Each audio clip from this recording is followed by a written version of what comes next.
is being recorded, so please, in order to keep your personal data safe, we would like you to switch off your cameras except of the participants. This meeting, this gathering is hosted by the European Non-Territorial Autonomy Network, which belongs to the European Cooperation in Science and Technology, and by the Institute for Balkan, Slavic and Oriental Studies of the University of Macedonia. Just now I see our president, our head of the department, Fotini Tsibiridou, has joined us. Hi, Fotini. Hi, hi. Just to say hello and to say to all of you how glad I am we can host you here for this most interesting discussion on minority languages all over the world, but specifically in the Balkans and in Europe. So I wish you fruitful works and exchange among you, and have a nice workshop. Thank you, Fotini. So I suggest we start. The plan is the following. First, we will have the presentations, then a small break of 5 minutes for you to relax and for all of us to relax. And afterwards, you will have the possibility to ask questions and to participate at the discussion as long as it takes. We have no limitations of time. First of all, I would like to welcome Miriam Guillevic. She's a senior lecturer on Breton and Celtic languages at the University of Rennes. Miriam is going to speak about the indirect consequences of linguistic silencing, the example of Guillevic in Brittany. Please forgive me if I haven't pronounced it right. Miriam sent us a small presentation. The language policy in France tended to eradicate the regional languages in the first part of the 20th century.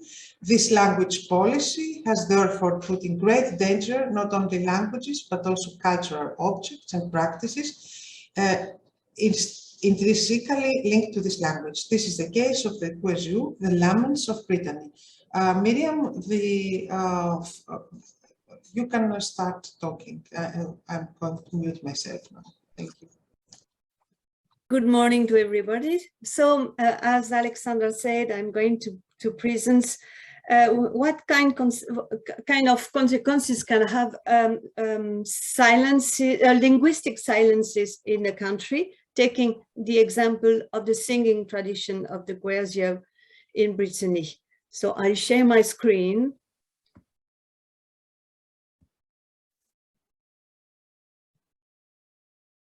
Is it okay? Yes, yes. Go. All right. So silences cultural objects or practices by an authority leads to replace the culture of the weaker by the culture of the stronger. And this for different purposes. One of them can be to establish an authority.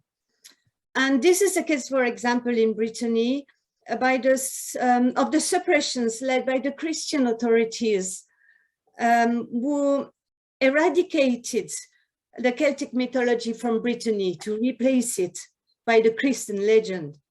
So the people gradually transformed their gods and goddesses into saints, their pagan sacred places into Christian sacred places, and their pagan rituals into Christian rituals. Here, for example, sorry, I have to move the cameras. If, for example, is the legend of Saint Azenor or Saint Honoré. She was a young virgin mistreated by her father, and this one sick can only be cured by the milk of a virgin. So that's toward Honoré that he turns, and as soon as he approaches his lips to her breast, a snake arrived and cut her breast off. And then an angel descends and replaces the breast with a golden breast. And this Christian legend of a Breton saint, which does not exist in the calendar of the Roman saints, is to be compared to the Celtic and the Nordic goddesses with a golden breast. But the Breton goddess can only be found in its Christianized version. There are many examples in Brittany of these suppressions of pagan rites and sites by the Christian authorities. And when this suppression was not possible because of the resistance of the people, the Christian authorities appropriated this pagan rite and sites. Another example, a new one, because it concerns the beginning of the 20th century, where we can observe a broad choreophobia of the priest, especially for the new dances, which put the girl in the arms of the boy. These dances that in Breton we call cof à cof, that literally means belly and belly. And the Catholic priest, a religion beginning to lose its influence on the population, these attempts remain in vain.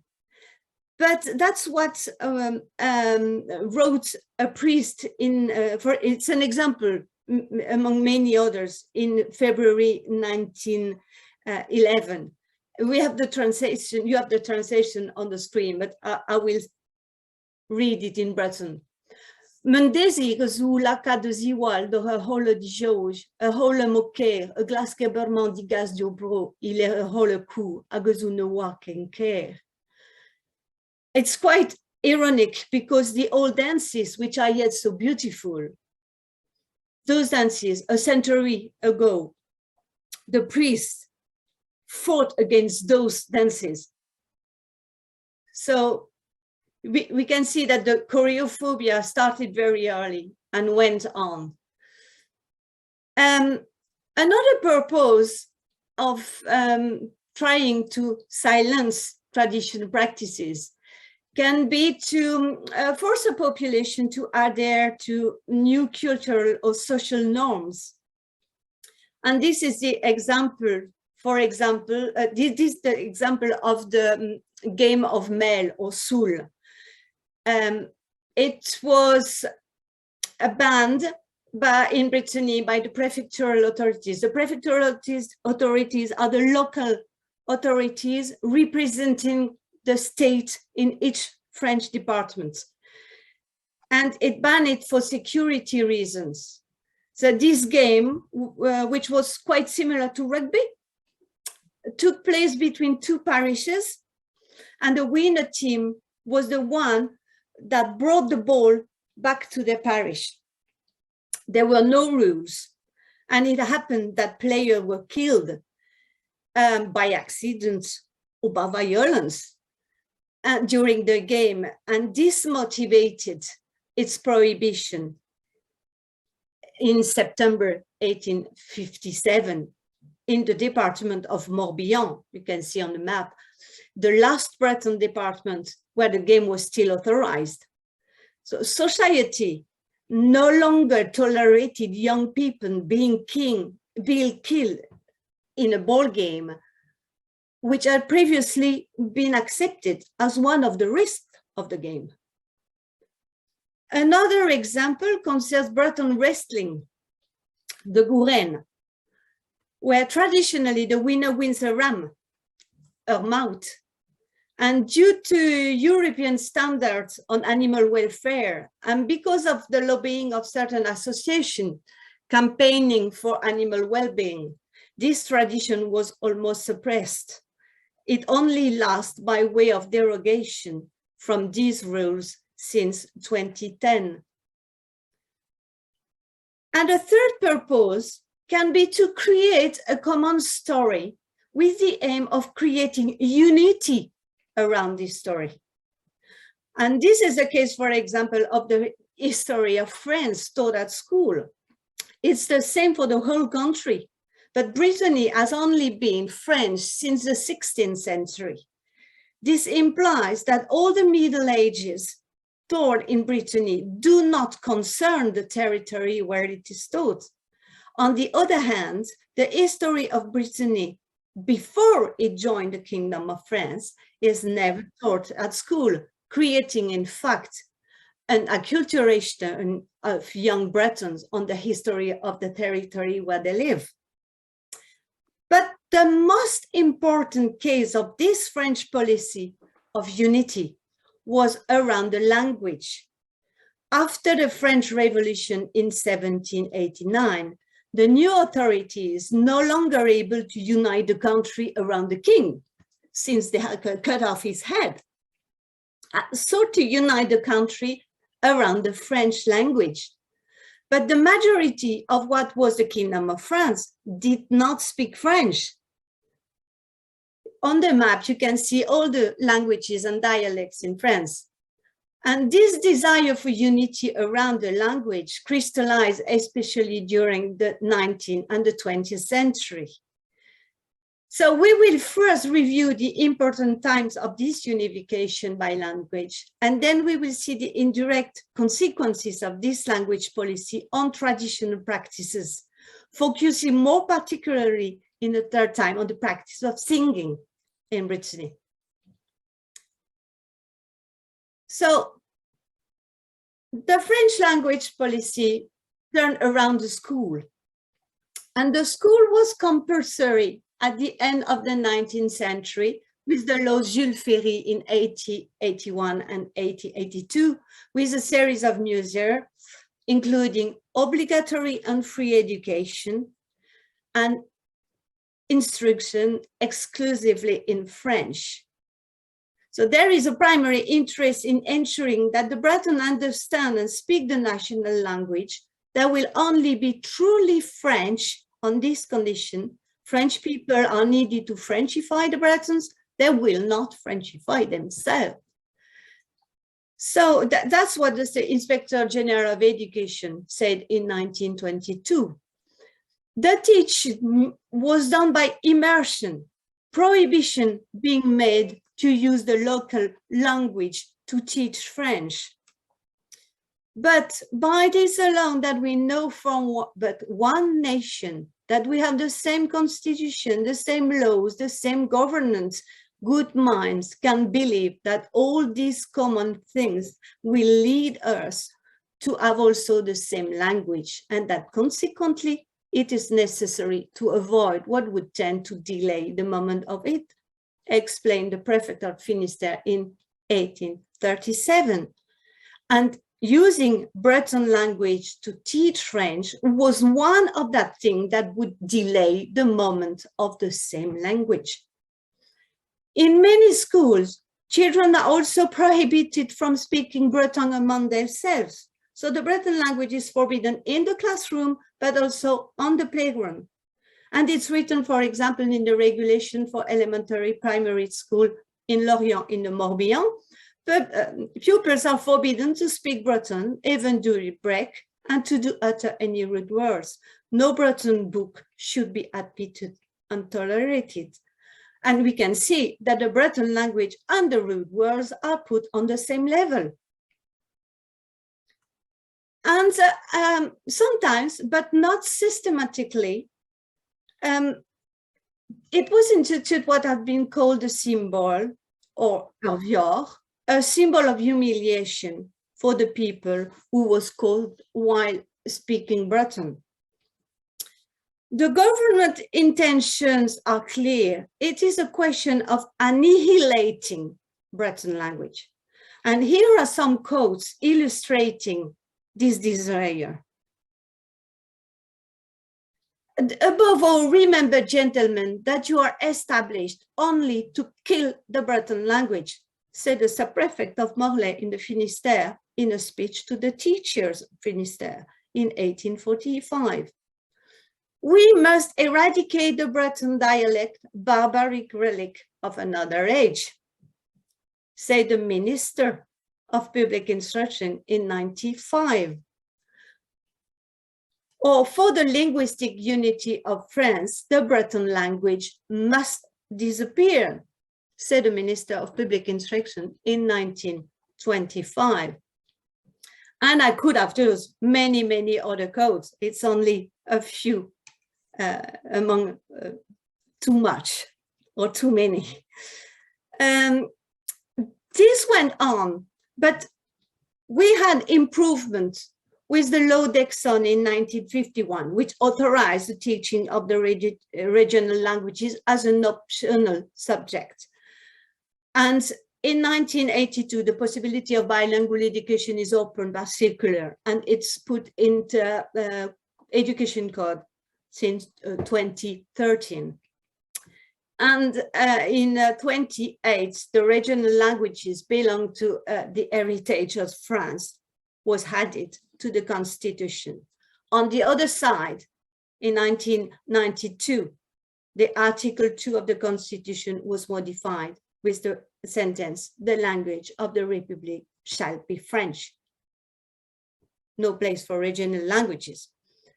And in 2021, the instruction by immersion in regional languages is declared anti-constitutional by the Constitutional Council. And this, after following large demonstration, the government and Mr. Castex, Prime Minister, requested by circular that this decision not be applied. So the situation is therefore stable for the moment, but at the mercy of a political reversal. Of course, this policy has achieved brilliant results. And the number of speakers of regional languages in France is constantly decreasing despite the efforts of activists to promote their teaching. To make a language disappear is not only to make words disappear, it's also making a culture and traditional practices linked to the language disappeared. And in these traditional practices, we can find traditional practices related to singing. So Breton songs fall into several categories. Hello, sorry I'm late, miss.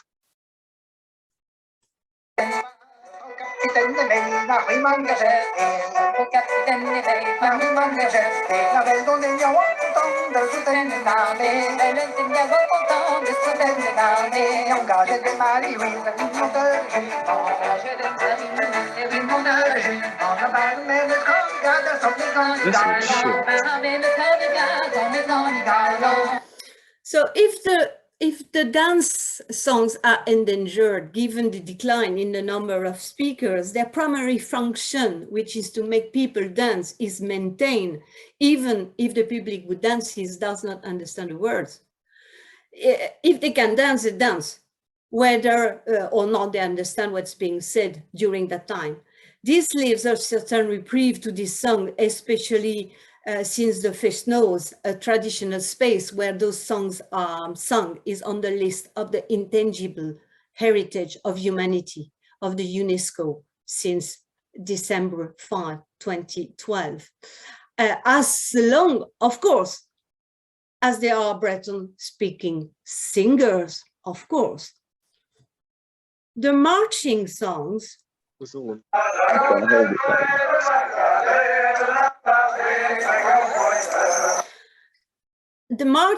are in great danger of disappearing, but many cultural groups maintain them by organizing Songhais, which allows the transmission of the repertoire and its use. Hola, me llamo Jerome. I'm Michael May.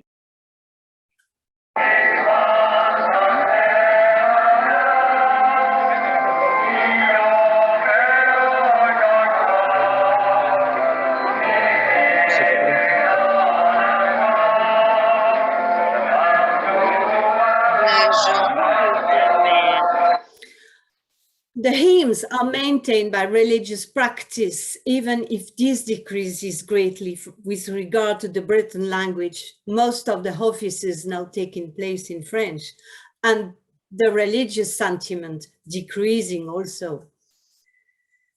The Guersiers, for their part, are in a perilous situation. But first of all, what is a Guers? A Guers is a lament, usually long, sung a cappella, to tune with little amplitude to favor the story being told. A story which most often tells of tragic events, war, murder, accident, natural disaster. If the flamenco is the song of anger and the blues the song of sadness, the saudade the song of melancholia, the guez is clearly the song of drama. A guez, in addition to a story, is a literary style that favors strong images. As Walter Ong writes in his book, Orality and Literacy, enthusiastic description of physical violence often marks oral narrative, and that's true for the guerrier. The blood spurts on the assassin's shoes, the light from the lantern illuminates the body of the young raped and killed girl. This is an example from the guerre's Madame la Frontière. Tu digayewan ne fia chere sala. Tu digayewan ne fia chere. Tu digayewan ne fia chere. Ker bezuma mela ubu gale sala. Ker bezuma mela ubu gale. This is the introduction of the guerres. Young people don't trust too much because their mothers would kill their children. And Madame la Frontière wants to kill her elder son to please the youngest. And when her son supplies her, please don't kill me in your rooms, mother, because my blood is flowing, flowing, flowing, and I will dirty your floor. Then the mothers themselves, there are dogs at the door, they'll drink it as it sings. It's terrible, a very strong images. And the oldest squares here seem to come from the Middle Ages and have a complex versification system.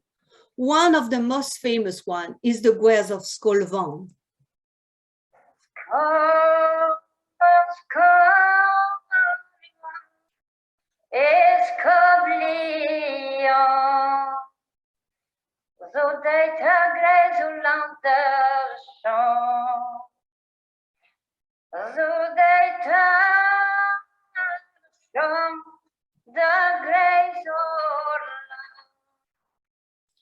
This guerres was dated by the ethnologist Donneff Laurent from the 12th century. And Scolvan is a man who comes to see his mother to ask forgiveness. Forgiveness she won't give to him, not because he raped his sisters and killed their babies, not because he burnt priests and churches, but because he lost her little book written with the blood of Christ.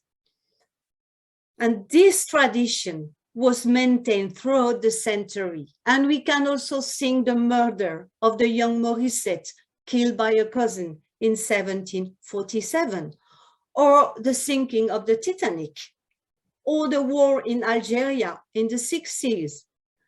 Nowadays, people are still writing guerrier.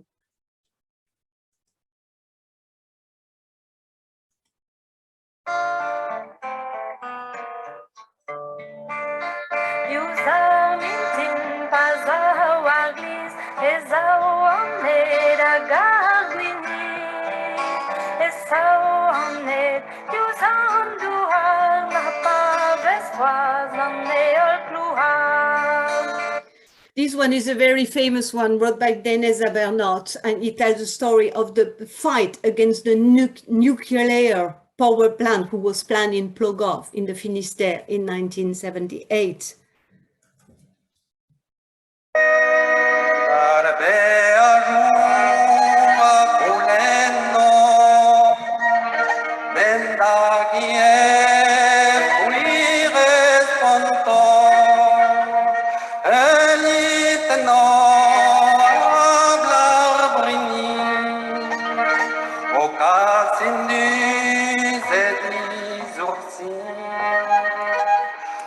Denez Prigent wrote in 23 these guerres. It's about the famine in Ukraine in 1932.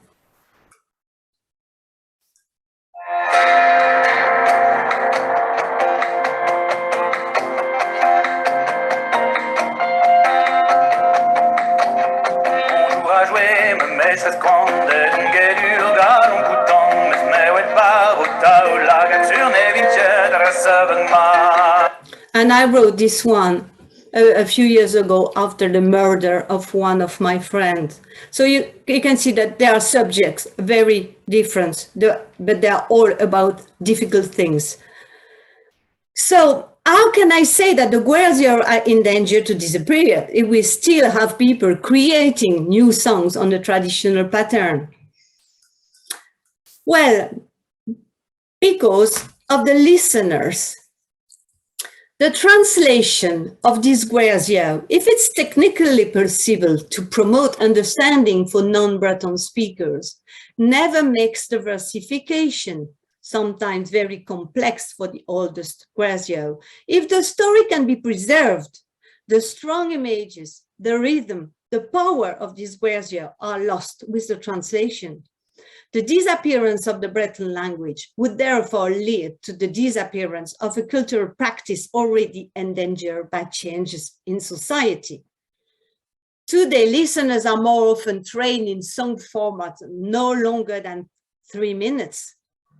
However, it's not uncommon for a guerre to last about 20 minutes and can ever reach the hour of singing. If it was adapted to an attentive audience, interested in what was told, it finds with difficulty its place in an audience accustomed to zapping information. Imagine the 30-minute lament in front of an audience that doesn't understand what's being told. This is why changes occur in the structure of the songs. I explained previously that the guerre is traditionally sung a cappella, but today's artists who sing this guerre often add musical instruments. That's what we heard just previously. And the second one is that they are led to truncate the songs so that non-Breton speakers, who are now the very large majority of Bretons, can ever so slightly enter into the musical domain of the singer, even if it doesn't understand what's being sung. So let's take one of the most famous guerres here in Brittany, the guerres of Keris. Keris, Madiken fara yevan cheese, Amaklevan erbiniu, ervon bardagan telenu. This guerre tells the engulfment of the town of Is, located of Douarnenez, with the wrath of God after Princess Ice gave the keys of the locks that protected the city to her diabolical lover. The original text by Olia Suez had 61 stanzas of 4 8-foot verses. In contemporary versions, I don't have time to make you listen them all, but this one is Jan van Schemener, this one with the group Triple D, and this one with the singer Éric Marchand. The version sung by Schemener has 9 stanzas, 12 stanzas for Triple D, and the longest was 15 stanzas with Éric Marchand. So we quickly realized that of the 3 examples, the guerre loses at best 3/4 of its contents. And the same phenomenon can be seen in every guerre actually. If I come back to Guerre Colvent, the versions collected were about 30 stanzas of 2 or 3 8-foot verses. The actual versions sung are between 10 and 12 verses. Most of the modern guerres have between 12 and 15 stanzas. So in March 2012, a working group entitled Intangible Cultural Heritage of Brittany submitted to the Ministry of Culture the UNESCO application file requesting the integration of guerres in the intangible heritage of humanity. This group rightly took the argument that the survival of the guerres necessarily depends on the survival of the language. This file was rejected by the ministry and could therefore never be presented. Of course, other tradition practices linked to the language are also in danger, like the fairy tales and the legend. But if these tales were collected from the 19th century in Britain, the vast majority of them were immediately translated and transcribed into French. And if the language disappears, the content of the tale or the legend remains beyond the language. On the other hand, the same is not true of other traditional practices such as nursery rhymes or riddles. The nursery rhymes are intimately linked to the emotional, and the riddles, which are one of the cultural peculiarity of the Bretons, who had a great appetite for these puns, are untranslatable since they are based on word plays. So the impossibility of maintaining the object without the language associated with it contrarily leads to the disappearance of an entire heritage. Admittedly, it is preserved in writing, but it's no longer transmitted, and as a result is ready to be a cultural object of the past. So we therefore see that it is not necessary for the political or religious authorities to manifest a clearly expressed desire to suppress a traditional practice for it to be de facto suppressed. It is enough to touch one of the constituent elements of this practice for it to be immediately endangered. Quanto mesmo mignonne nadari magnin triste de obéir résumé Jager Brésil actuel. Thank you.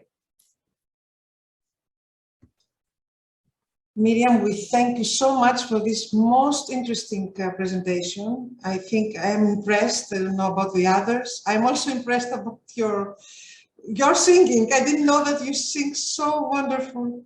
Thank you very much. Okay, according to our planning, the next speaker will be Theodora Gourani, an ethnomusicologist, postdoctoral researcher in our Department of Balkan Slavic and Oriental Studies at our university in Greece, a teacher of music, and a former student of mine. Okay, Theodora, you have the floor. Thank you, Alexandra, for the introduction. I hope you are hearing me all well. And thank you, Miriam, for your presentation. It was very interesting, and I can see that we share common experiences. Well, I have to share my screen.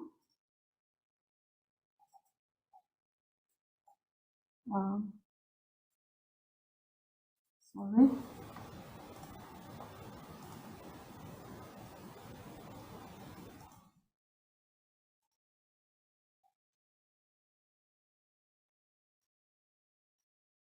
Okay, so my presentation deals with the marginalized Slavic songs of Greek Macedonia, a border region that was targeted by the intense socio-political procedures of the 20th and 21st centuries.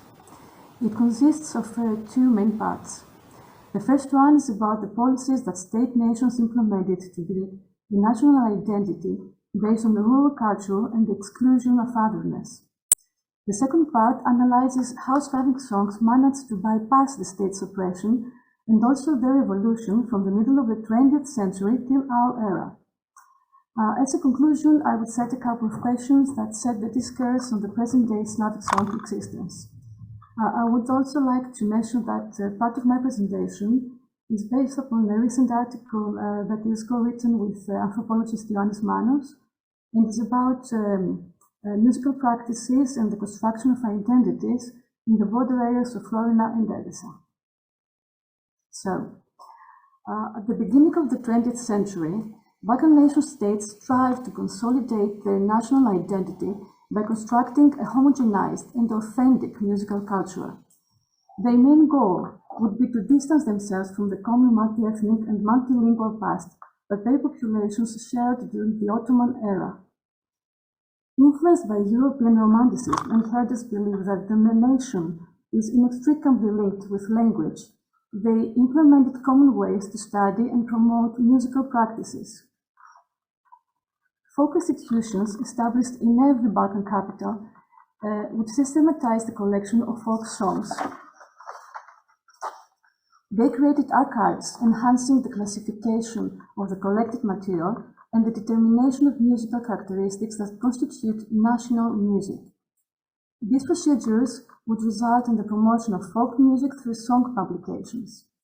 Also, during the interwar period, but mainly after World War II, state radio stations would collaborate with musicologists in introducing recordings and live broadcasts by native professional folk ensembles. However, the cultural interaction of populations across borders didn't stop. The mobility and circulation of musicians, especially Roma, and the dissemination of music through gramophone recordings enabled new forms of a hybrid musical expression of Ottoman origin to flourish in urban cafes of the Balkans. But nation states would be indifferent to these practices, and they would silence anything considered to be a threat to the national homogeneity of their culture. For example, as Bulgarian scholars have suggested, their country's communist regime had suppressed music from ethnic minorities such as the Vlachs, Bulgarian Turks, and Roma. Every nation should have to deal with populations that had to be geographically separated due to the demarcation of new borders. One such case is the separation of the geographical area of Macedonia, which was divided into Greece, Bulgaria, and the kingdom of Serbs, Croats, and Slovenes after the Balkan Wars. The cultural practices of Macedonian Slavic-speaking population wouldn't be treated in the same way by every nation. On one hand, Bulgarian and Serbian ethnomusicologists would collect and systematize Macedonian music as part of their national culture, publishing several collections of Macedonian songs as early as the first half of the 20th century. More specific, in Serbia, Guillevic published melodies and texts of 428 songs in 1928. In 1967, Bulgarian scholar Venelin Kurstev republished Dove Christos Macedonians song collections of 1939, including articles that intended to prove Macedonian songs' intrinsic Bulgarian nature. After World War II, scholars from what is now North Macedonia collected songs from all over Macedonian territory, even from areas outside their state borders, advocating an ethnically Macedonian traditional music. In this concept, political refugees that fled Greece after the end of the Greek Civil War in 1949 would enrich the archives of North Macedonia by providing knowledge on the songs from their territories. Thus, scholars like Firfov and especially Bitsevsky would publish song collections specialized in Greek Macedonian regions. On the other hand, Greece adopted a completely different attitude. Musical practices of Slavic-speaking populations would be ignored, silenced, and suppressed. Slavic songs, regarded as a threat to Greek cultural homogeneity, were banned from public performances, especially during the two dictatorships. As a result, Slavic songs were excluded from research, music publications, and recordings. Over time, an ideology that wanted Slavic songs forgotten and not existent would prevail in Greek society. In the 1990s, there would be just a few mentions of their existence in folklore articles and books, with songs lyrics translated into Greek language. On the left here, there is a page of such a book, and the lyrics are in Greek. For example, you see Stamatula, which is the translation of a song that we will hear after a while. Its Slavic title is Stani Stanke. The only exception would be Kufi's book about Argansko, a village in Florina region, that provided music transcriptions of two Slavic songs, including their original Slavic text. Here we can see music from this song, from Sarin Tsurapi. The lyrics are written with Greek letters, but they are not in translation as it is in the other paper. But even in these cases, songs were treated as a practice of the very past years. This situation would slightly change at the beginning of the 21st century, when a few academic scholars could carry out research in Slavic-speaking villages collecting songs. As it was said before, Slavic songs were banned from the public sphere in Greek territories. They could be audible only at villages where authorities' policing was absent or not very strict. One profound solution for the Slavic songs to bypass suppression was for them to be performed without lyrics, as instrumental versions. The basic vehicle in this process were local brass bands, which were visible in various regions of southeastern Europe even by the end of the 19th century. Here we can see, for example, a Serbian brass band. In Greek parts of Macedonia, these ensembles consisted of musical instruments such as the clarinet, the trumpet, the trombone, and the percussion set, and after a few years an accordion as well, being performed mainly by Slavic-speaking Roman musicians, but not only of Slavic-speaking Roman musicians. Brass instruments having a strong and loud sound could be imposing on public occasions without the need of singing. In the process of converting songs into instrumental versions, plain rural songs melodies were enriched with rhythmic and melodic ornaments and were transformed into extended structures with the addition of harmonized repetition. Here it is music from Stani Kerku, a song from the region of Edessa. You can hear the vocal example. Stani Kerku, Vurovi daizme eletish. Vurovi daizme tistanke.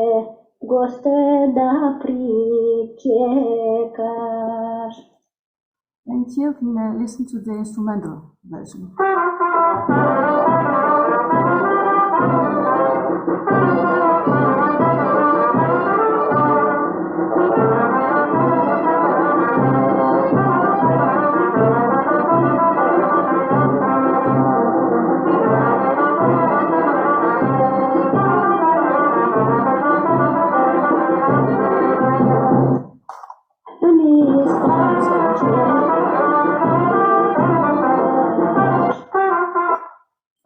Sorry for that. Instrumental music would also pave the way for the cultural inclusion of Slavic-speaking populations' culture into Greek folklore. Thus, in 1974, Simon Karas included 3 songs from the airs of Florina, Siatista and Voyo, in a song collection titled Songs from Western Macedonia. To be accepted by the Greek society, all the songs were performed with no lyrics and with their titles translated into the Greek language. Any suspicion of linguistic otherness had to be overturned. Thus, Poussena was translated into Leventikos. The practice remained dominant for a long period. The threatening otherness would be implied even in the instrumental practices, mainly till 1990s, resulting in just a few record productions of brass bands music from Greek areas. A radical change would become visible in the 1990s, when the wide acceptance of Goran Bregovic's arrangements of Romani brass bands music would constitute the springboard for the dissemination of the silenced regional music of northern Greece to the rest of the country. Here you can see a CD in which Goran Bregovic has collaborated with Alkesis Protopsalti. Musicians from northern Greece would collaborate with famous singers in big Athenian nightclubs, while local institutions and individual orchestras would release CDs presenting only instrumental dances and melodies of their respective place of origin. In this new era, local authorities of the region of Edessa and Almopia will release an instrumental recording under the title Songs with No Lyrics, without lyrics. Initially, this title seems to be descriptive of a culture that has lost its songs.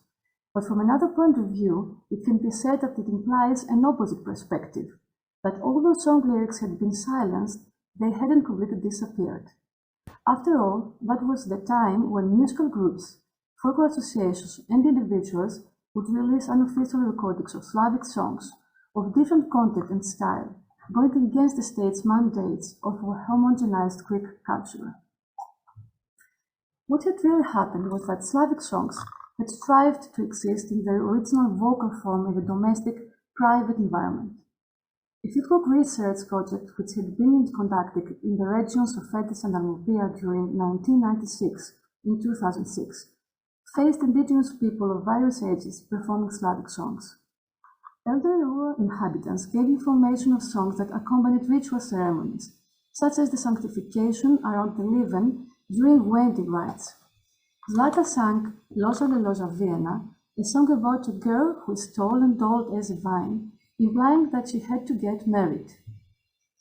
Lozele, loza, Vienna, nemie, loza, Vienna. Chiar ce fonaza? Ora, ori, orice. Nemie, loza, Vienna, tukmie, malka, divoika.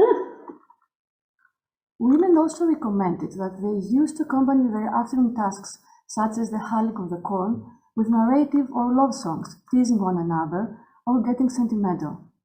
Funa was led to tears remembering the song Dexetsu Loangidelu, which refers to a girl's abduction by the troops. There were also testimonies about men's gatherings during the wedding celebration, preferring humorous songs such as Bubar Tapan Biise. Bumbatapan biše, žaba surla širiše, Bumbatapan biše, žaba surla širiše, Kumar bekše ženiše, za mušička nevesta. That song was about a beetle getting married to a fly, and then it has some other improvisational verses. Men also said that they mentioned revolutionary songs, such as Malicheri Pukaya. Malicheri Pukaya, lele Malicheri Pukaya. Malicheri Pukaya, nagada jutlanina. Malicheri Pukaya, nagada jutlanina. Informers replied that the above-mentioned songs constituted their old local tradition and they had been acquainted with them through ancestors. Most of these songs were characterized by a short tonal range and a simple structure with no refrain. At the same time, however, some of these songs differed. Discussing with indigenous people about them and in a parallel process studying the bibliography from the neighboring countries, it came up that these songs had circulated through Balkans even by the beginning of the 20th century. One such song is Otfori Lenovatnitska, but although it is considered as local, some believe that it was imported by Bulgaria, while its first traces were found in Serbia, under the title Otfori Nibelo Lence Vratata. Elderly people claimed that they had gradually stopped singing most of these songs, especially in the 1960s and 1970s. A major part of the rural population had moved to urban places. Ritual ceremonies started to fade as they seemed outdated in modern reality, and state suppressive policies had become more aggressive. At that time, Slavic-speaking people in Greece had the chance to listen to the radio stations of Skopje and Belgrade. What is more, they could visit their relatives in North Macedonia and get firstly vinyl records and then tapes. Old rural and urban songs performed by professional ensembles, as well as new compositions based on older practices, sounded familiar and also contemporary to their consciousness. So during the field of research, songs such as Makedonsko Devotse and Edno Malo Bome had been considered by young informers as their old tradition. Makedonsko devojče, tiha sarena, Vogradina nabrana, dar podarena. Da li ima ovoj beli sve, Ubavo devojče od Makedonce. Nema, neke se rodi, Ubavo devojče od Makedonce. At that time, young musicians who wanted to integrate Slavic songs in their performances had also reached recordings of female vocal ensembles such as Babčurki, Meglenki, and Vodinki, whose members were political refugees. They had collaborated with Macedonian ethnomusicologists to make new arrangements of rural songs from their birthplaces. In some cases, these recordings enabled younger populations in Greece to recall older songs. But in most cases, young people seem to be in front of completely new recordings, regarding them as a contemporary expression of their ancestors' culture. During the 1990s, brass bands from Florida Radio would circulate homemade recordings of newly composed songs from Northern Macedonia. This neo-traditional sound, being inspired by turbo folk, chalga, and skiladika accordingly, would change their root for what is perceived as local folk tradition. What is more, recordings of Macedonian songs from the USA and Australia had already introduced, among others, anti-Greek songs in Slavic-speaking population, stirring up conflicting views on Macedonian folk song reception. In contrast, local folk institutions would strive to revive what they consider as old local songs and customs. As a conclusion, I believe that the discourse on Slavic songs of Greek territories needs to take some major issues into consideration. It seems that in this climate of constant transnational music flows that cross-cut the geopolitical borders, a diverse musical material has been created in the consciousness of the Slavic-speaking population as a tradition related to their place. Old ritual songs blend together with Starogradsky pesni and new compositions of Macedonian songs in public performances. This practice constitutes a dynamic field where locally and nationally meaningful discourses and practices interact with supralocal, transnational, and globalized musical processes. In this context, the participating subjects, often in conditions of mutually exclusive national ideologies and oppressive and repressive policies, exchange musical information, perceptions, and aesthetic values and produce versions of similarity and difference. So, the introduction after 1990 of songs with Slavic lyrics in public music and dance occasions is perceived in multiple ways. Many see it as proof of the existence of the minority. Younger age groups incorporate Slavic songs into their entertainment, rebelling for the sake of their ancestors, while still some characterize these songs as a threat to national integrity and security against the Greekness of Macedonia. At the same time, however, artists originating mainly from Slavic-speaking areas introduce Slavic songs in urban festivals and concerts without experiencing all these controversial approaches. Maybe it's about time to purge Slavic song from the perspective of any nationalistic expediency and approach it in the context of communities in motion and cultures in contact. Thank you for listening. Thank you very much, Theodora, for the most interesting presentation, which I think is very, not similar, but has connections to the previous presentation. So I think it was a good idea that you spoke after Miriam. And I would like to introduce now Stefan Moal. After Stefan, if you are okay with it, I would suggest we make a 5 minutes break.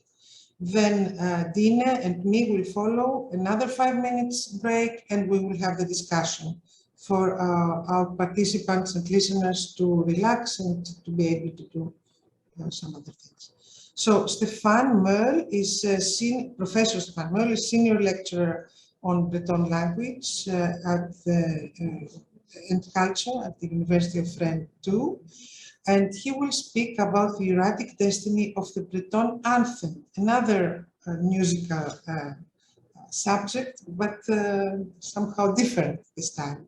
Stefan, it's your turn now. Thank you. Thank you, Alexandra, and everybody. Hello to everybody there in the various parts of the world where you're talking from. I'm going to share my screen with you. I'm not going to sing because I'm not as a great singer as Miriam at all. I can play the clarinet, but you know, that's about it. And I'm going to share my screen with you now and share my PowerPoint presentation with you. Here you can see my lovely screen. And yeah. Okay, I'm going to enlarge it now for you. Right, can you see it in the big picture? Right, so I'm going to talk about the Bogos Mazadu, or the tribulations of a national anthem from the Brittonic Westlands to Patagonia and Northeast India. Now, okay. Some remarks, first of all. I think that Breton music and songs were neglected rather than suppressed by the Central French authorities, because there's no external territorial issue attached to Breton, unlike Macedonian. In France, folklore has been okay with authorities, but never linguistic civil rights. Heritage is fine. Official public use and language transmission in the families, especially at school, is not. But there was a strong movement of collection, as Miriam expressed earlier on. And this movement, a strong movement of collection in the 19th century, and also a strong, great revival movement in the 20th century, especially in the 1970s. So at this stage, we can say that the musical heritage is quite rich. It's quite organized and is also quite accessible, either in data banks or in schools, actually, and on stage, as we saw earlier on with Miriam. But why on earth show interest in a Breton anthem that is, first of all, not particularly ancient, end of the 19th century, has more to do with the invention of tradition than with authentically Breton traditional singing. It is meant for choral singing, which is not very usual in Brittany. It is sung to a melody that has nothing traditionally Breton about it. It's definitely a Welsh Protestant hymn and not a Catholic canticle or a guers. It carries, like most national anthems, lyrics that are, well, you know, dated, full of cliches about land, forefathers, bloodshed, etc. As you can see, obviously, I am not a great fan of national anthems. Then again, at the same time, what is tradition and how old is it supposed to be? For example, three of our most popular songs in Brittany, like Trimartolet, Son Nachist, and also the guers about King Radlan and the submerged city of Keres, which was just mentioned by Miriam before me, were only composed in the 19th century, if not the beginning of the 20th century. And they're very, very popular among the Breton population. Another thing that's interesting is the dissemination of the anthem, all the way from the banks of the Rhondda River in Wales to the hills of Northeast India. And also its recent popular success and development in Brittany after crossing the whole 20th century in rather silenced, inconspicuous, low-key mode is quite intriguing. It was declared in 2021 the official anthem of Brittany by the Regional Council of Brittany. So how about the Welsh origins? The Welsh origins, En Wlad fy nhad, Old Land of My Fathers, supposedly composed by James in 1846. And first recording of the song was made in as early as 1899. Here you have the Welsh flag and Wales on the map of the British of the United Kingdom. The lyrics, which are, you know, as lyrics go when we talk about anthems, you know, warriors, bloodshed, nation, you know, purity, beautiful landscapes, charm, patriotic feelings, and the like. The same anthem was used not very long afterwards by the Cornish people, or the Cornish movement anyway, the Cornish language movement and national movement. Cornwall here, as you can see, in the very southwest of the United Kingdom. One of the two anthems of Cornwall is then Bro Goth Agan Tasso, same thing, Old Land of Our Fathers. The Cornish words were added in around 1920, and it was adopted by the Cornish Gorseth. I will explain what the Gorseth is in 1928. The melody is the same. It's from the Welsh national anthem. The same tune and similar wording, as we will see later on, is used also as the Breton national anthem, Bro Goth Mezadou. So this makes it a pan-Brittonic anthem for Wales, Cornwall, and Brittany. A Gorseth, what's a Gorseth now? A Gorseth is an assembly of neo-druids and bards And I will show you a couple of photographs here. You know, these are photographs of modern Druidism in Brittany. Nothing to do, or very little to do, with ancient pre-Christian Druidism, as we don't exactly know in detail how that religion really worked on an everyday basis.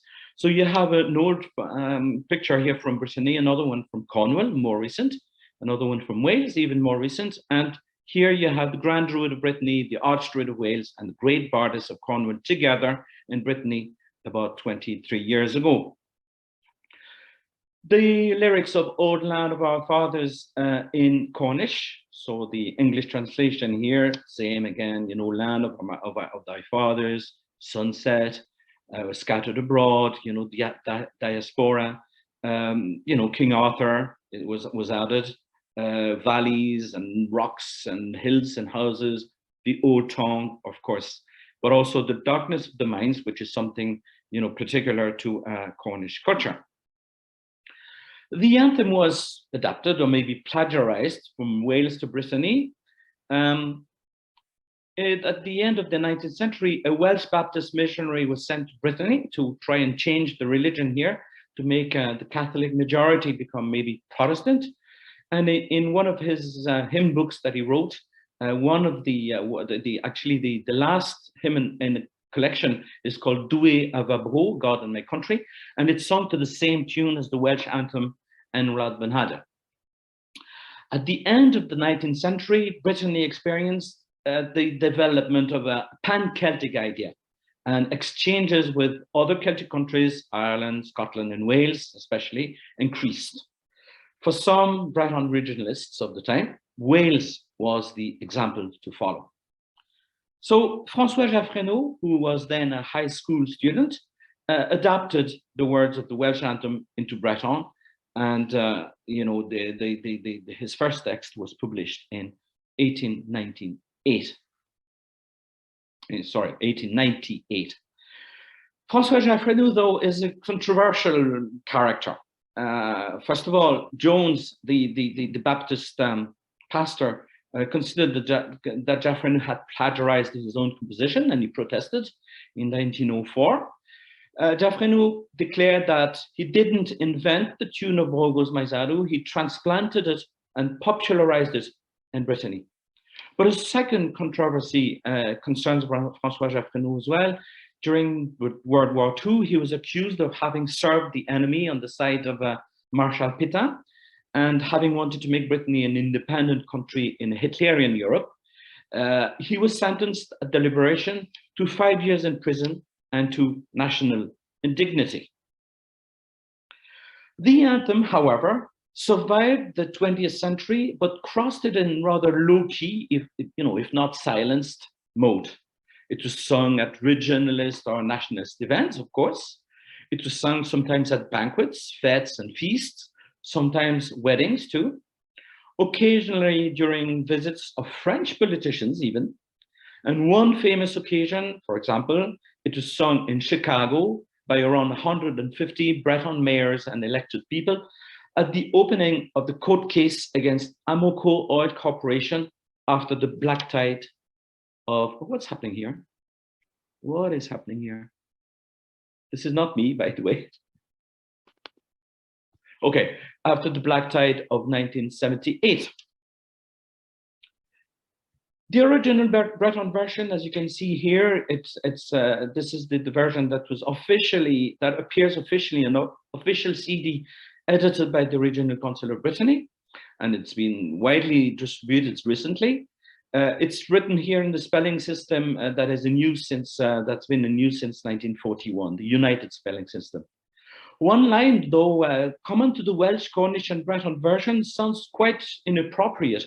The sea is considered to be a wall protecting the land.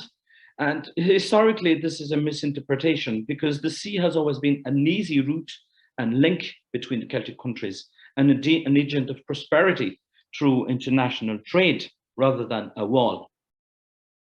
The French version is actually never used. It's there, on the CD booklet, mostly as a way to convey the meaning of the Breton lyrics to the non-Breton speaking population, which is, of course, in Brittany, the majority and the growing majority as well.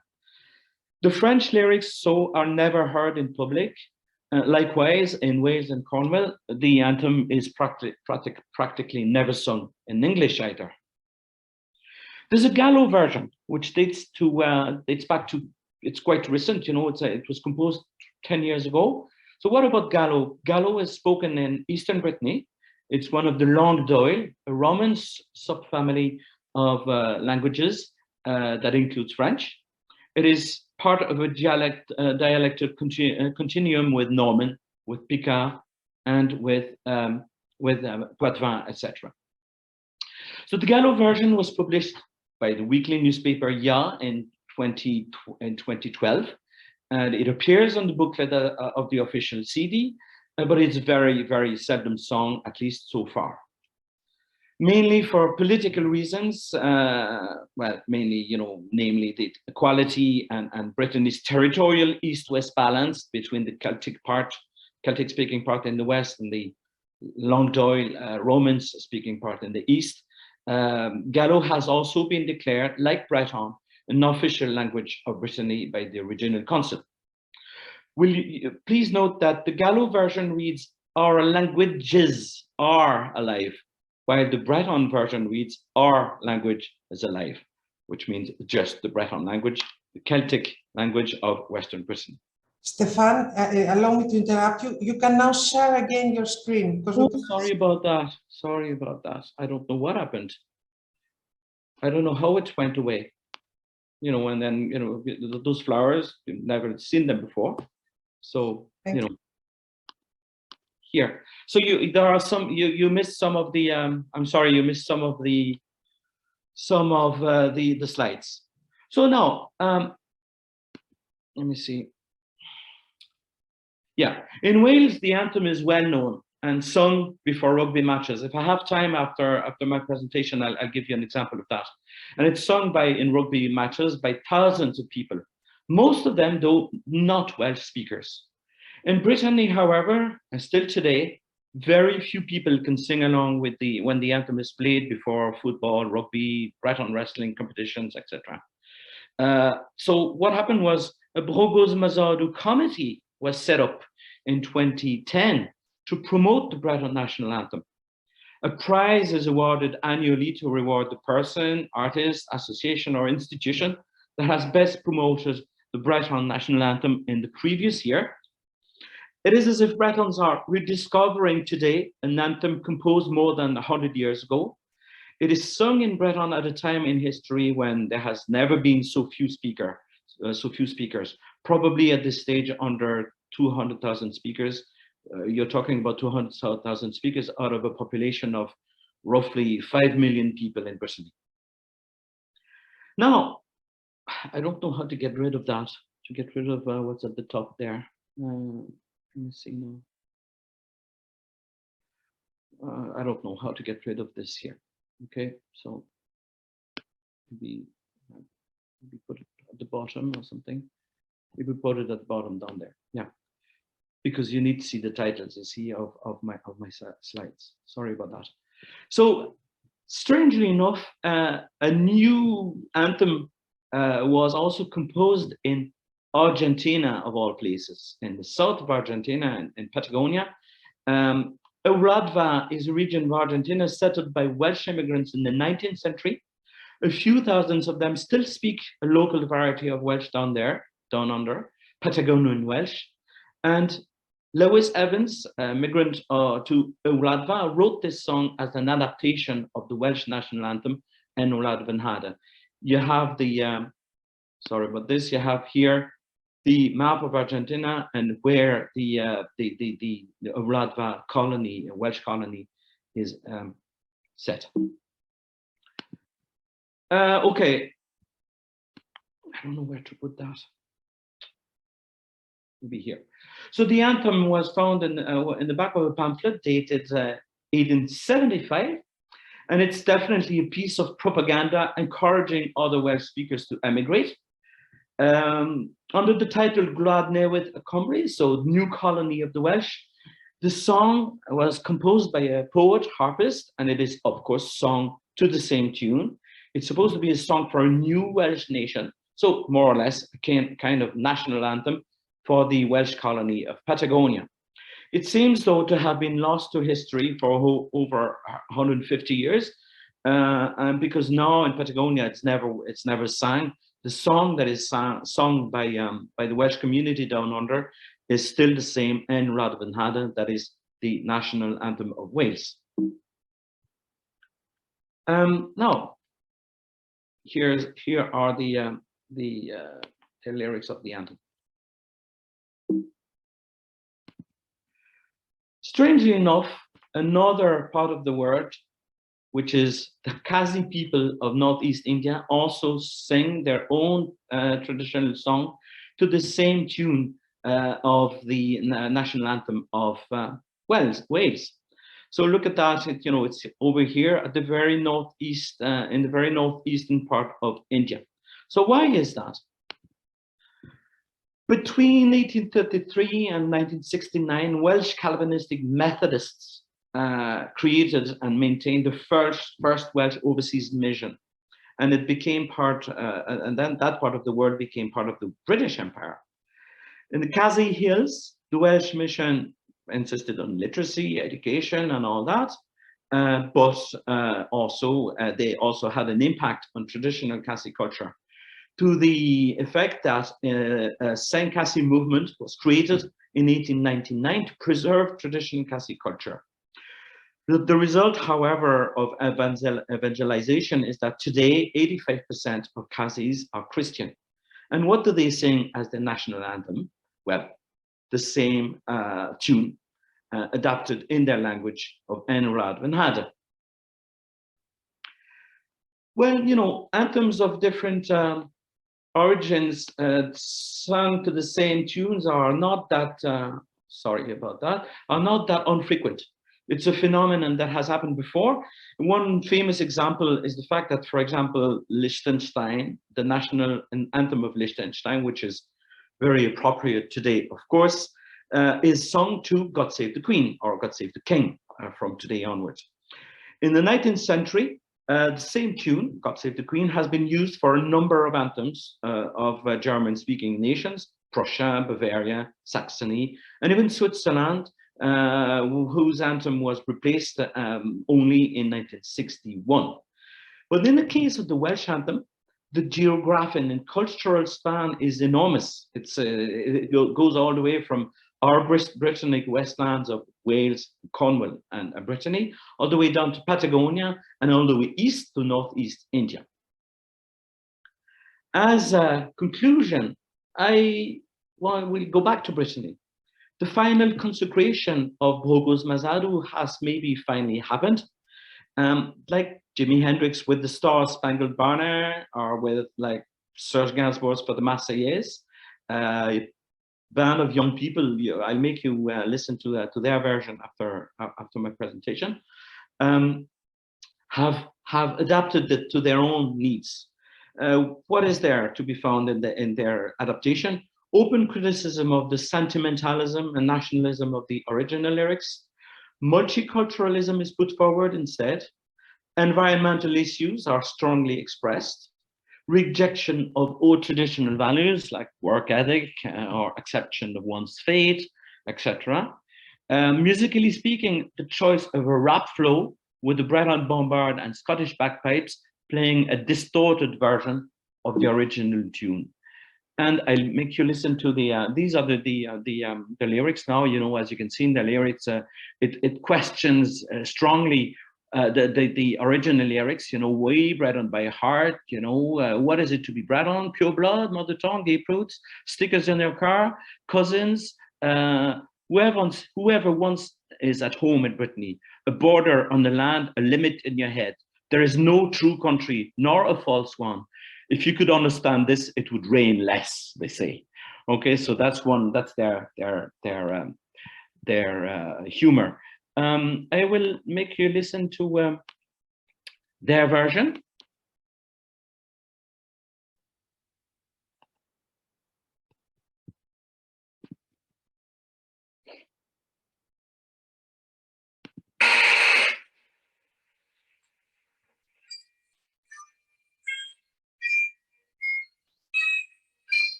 Ibrez a galon, caro marguir bro, caro marbro you al, alium kenet rezo, basé venadur din, azogan et amant, diwan et delehal, pin vidi corps vraiment.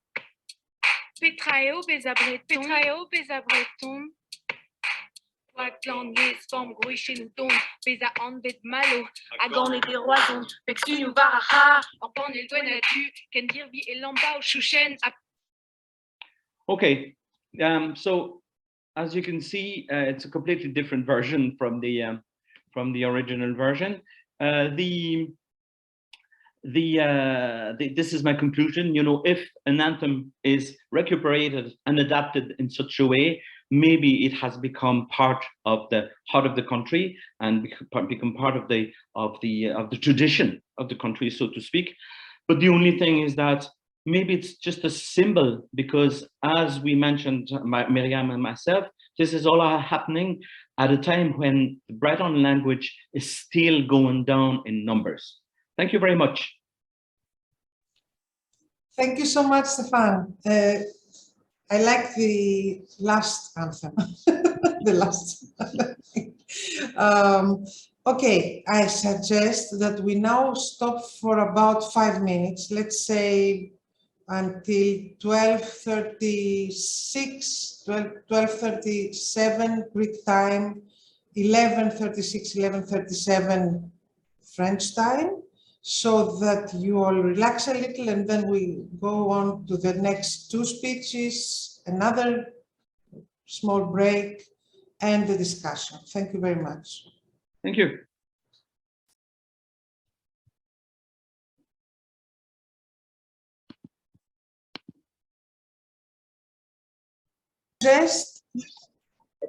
I would suggest we start again with the second part of our event here. The next speaker is planned to be Dine Donneff or Kostas Theodorou. Dine, you tell us which name you want to use more now. Dine is a good friend, musician, composer, and archivist. He will speak about language memory in songs. I won't say anything more because the floor is yours. And thank you. Thank you all for being here, and thanks to the organization for making this possible. I hope my voice is heard. Let me know if there are problems. It's okay to all? Okay. It's okay, yes, it's okay. It's okay, yes, okay. It's okay. Okay, thank you. So, as Alexandra said, I'm a musician, composer, and life made it that I became also an archivist. I will start talking about this subject we all touched here so well, and especially Theodora Gourani went through it, and it was very clear about what is happening around. So I will not share this kind of information, but as a native speaker of the language of my mother tongue, I would go simply with my experience through this, let's call it a problem. So I kept some notes and I go on. I will not share for the moment any screen, but share my thoughts and my feelings. So starting like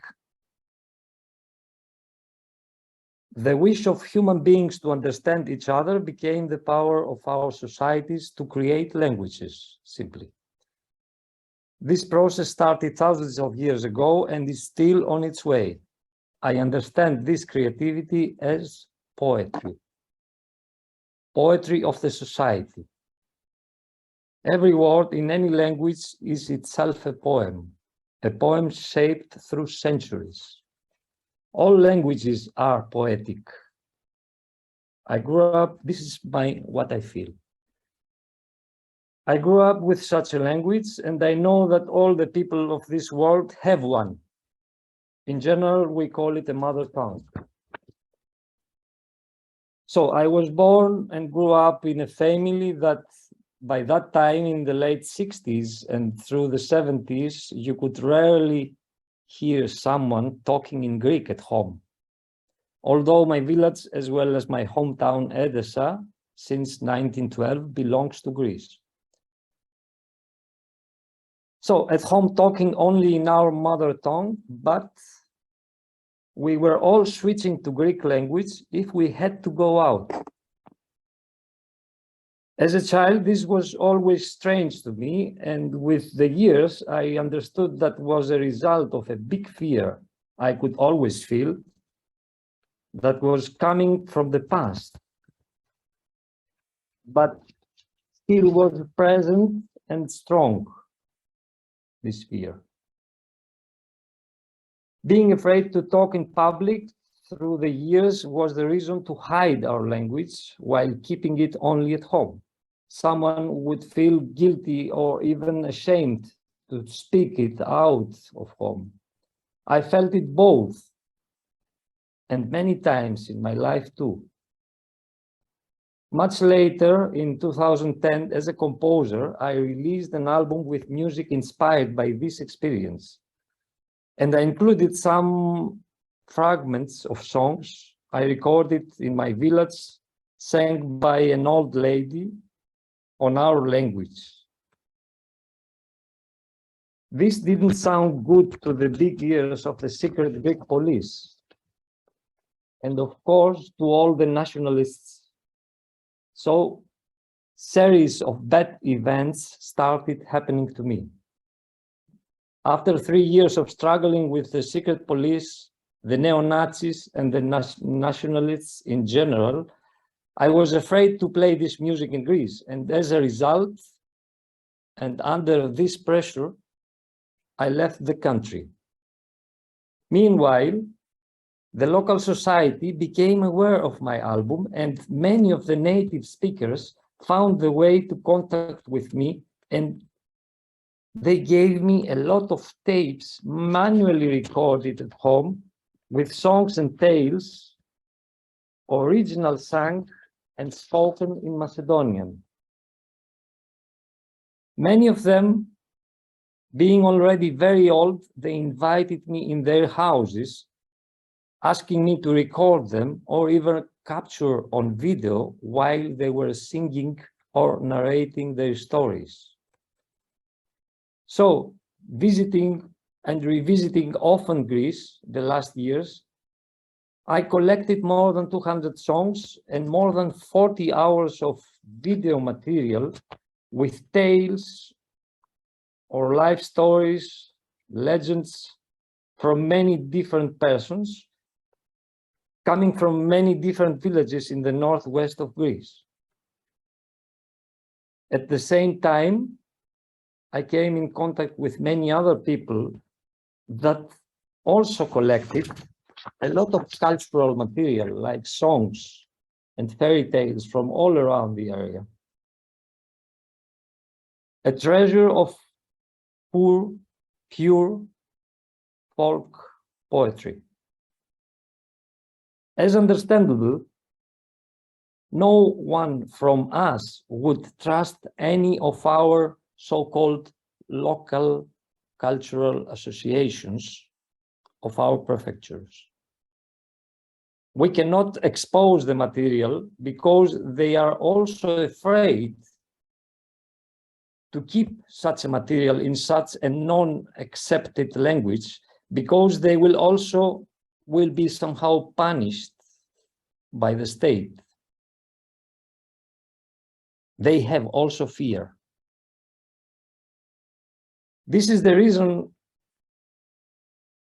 that if someone today would visit any folk museum of our cities in Greek Macedonia, for example, Edessa, my hometown, Florina, Kastoria, and imagine all around cities, etc., etc., etc., they can show you tools in these museums as you visit them and you try to see their exhibitions. They exhibit tools or clothes representing our cultural food or anything else.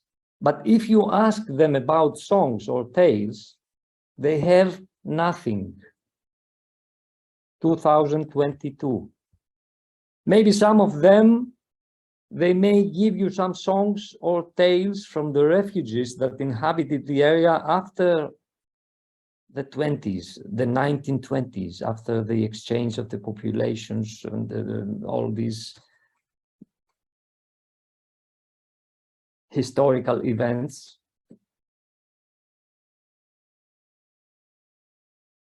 And they brought with them some songs and tales. So in these museums, you can find some of this material, but not a single song from the culture that is living and growing more than 10 centuries in Macedonia. No song, no fairy tales.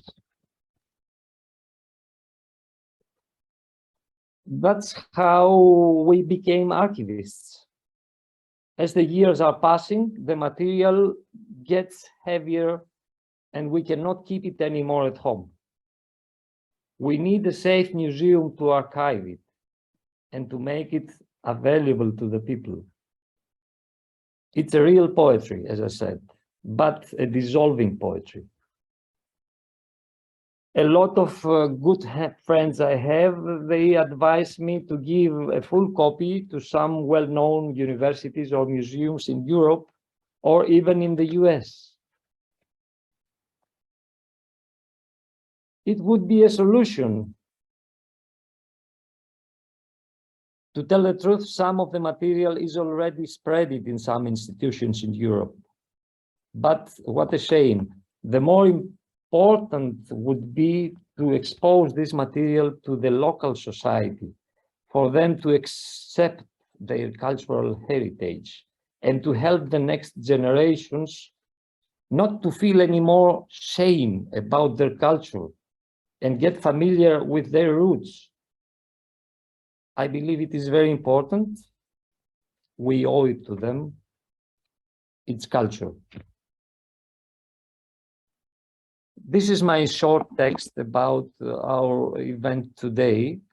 I could show you songs and pictures and things and tales, but I mean the central idea, and it is very, I felt is very important to describe how it is going here in our times, what is still happening in 2021.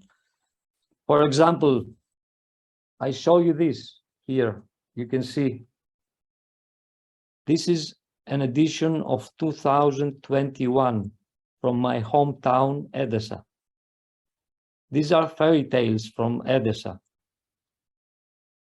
There is a lot of pictures and a lot of fairy tales translated to Greek, and no one tells nowhere inside that this is a translation from another language.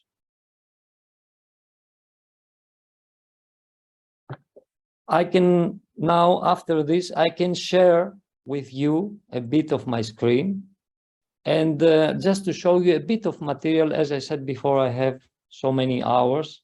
So some other people are talking about the same thing and how they felt it. So can I do that? Do you allow me? Am I visible? I don't have a cue. Alexandra? I don't listen to you. Okay, it's all okay. Yes. Okay, thanks for your answer. So now I do share screen. And you see some short clip.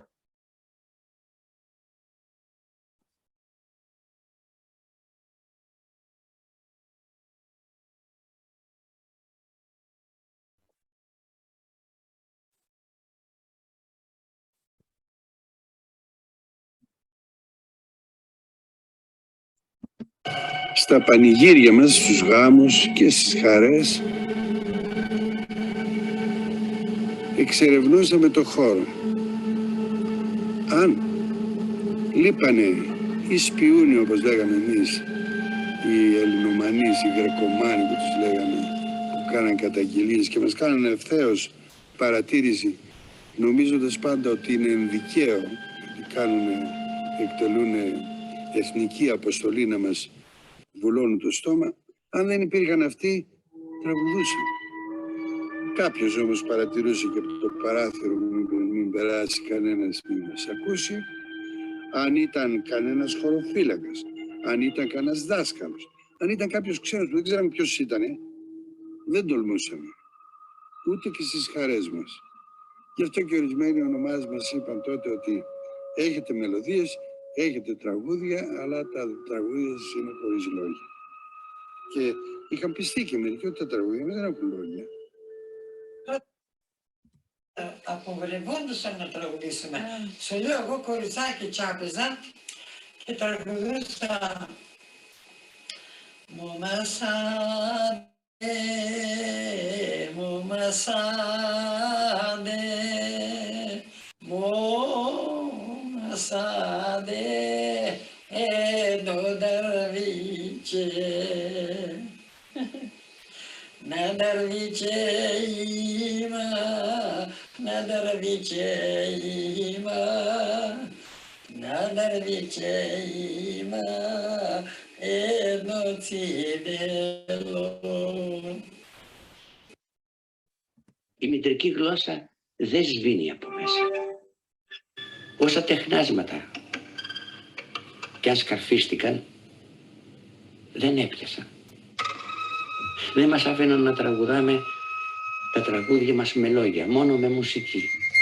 Ναι, αλλά κάτω από τη μουσική υπάρχει ο λόγος, αυτό δεν το καταλαβαίνουν. Από παιδάκι μέχρι που πήγα στο γυμνάσιο, κάθε βράδυ είχαμε γιορτή στο σπίτι, τραγουδάγαμε τον πόνο μας.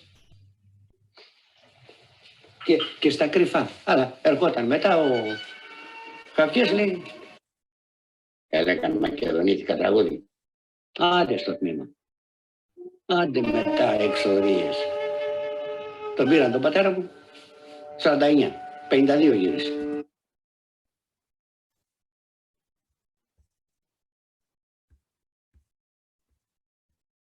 So, I don't think it's okay. Are you listening to me?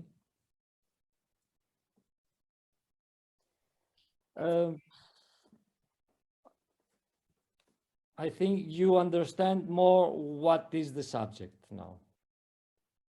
Thank you for listening. I'm here open to talk, to get any questions. I would, if we had time, I would have a lot of material to show you and to let you listen. But it's tight time here. I'm glad we are all here, and let's go further. Thanks to you all, and Alexandra, especially for the invitation. Thank you very much, Dine.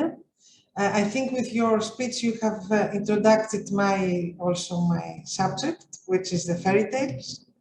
I am not going to introduce myself. I'm here a professor in the University of Macedonia, and I am going to speak about the fairy tales without language.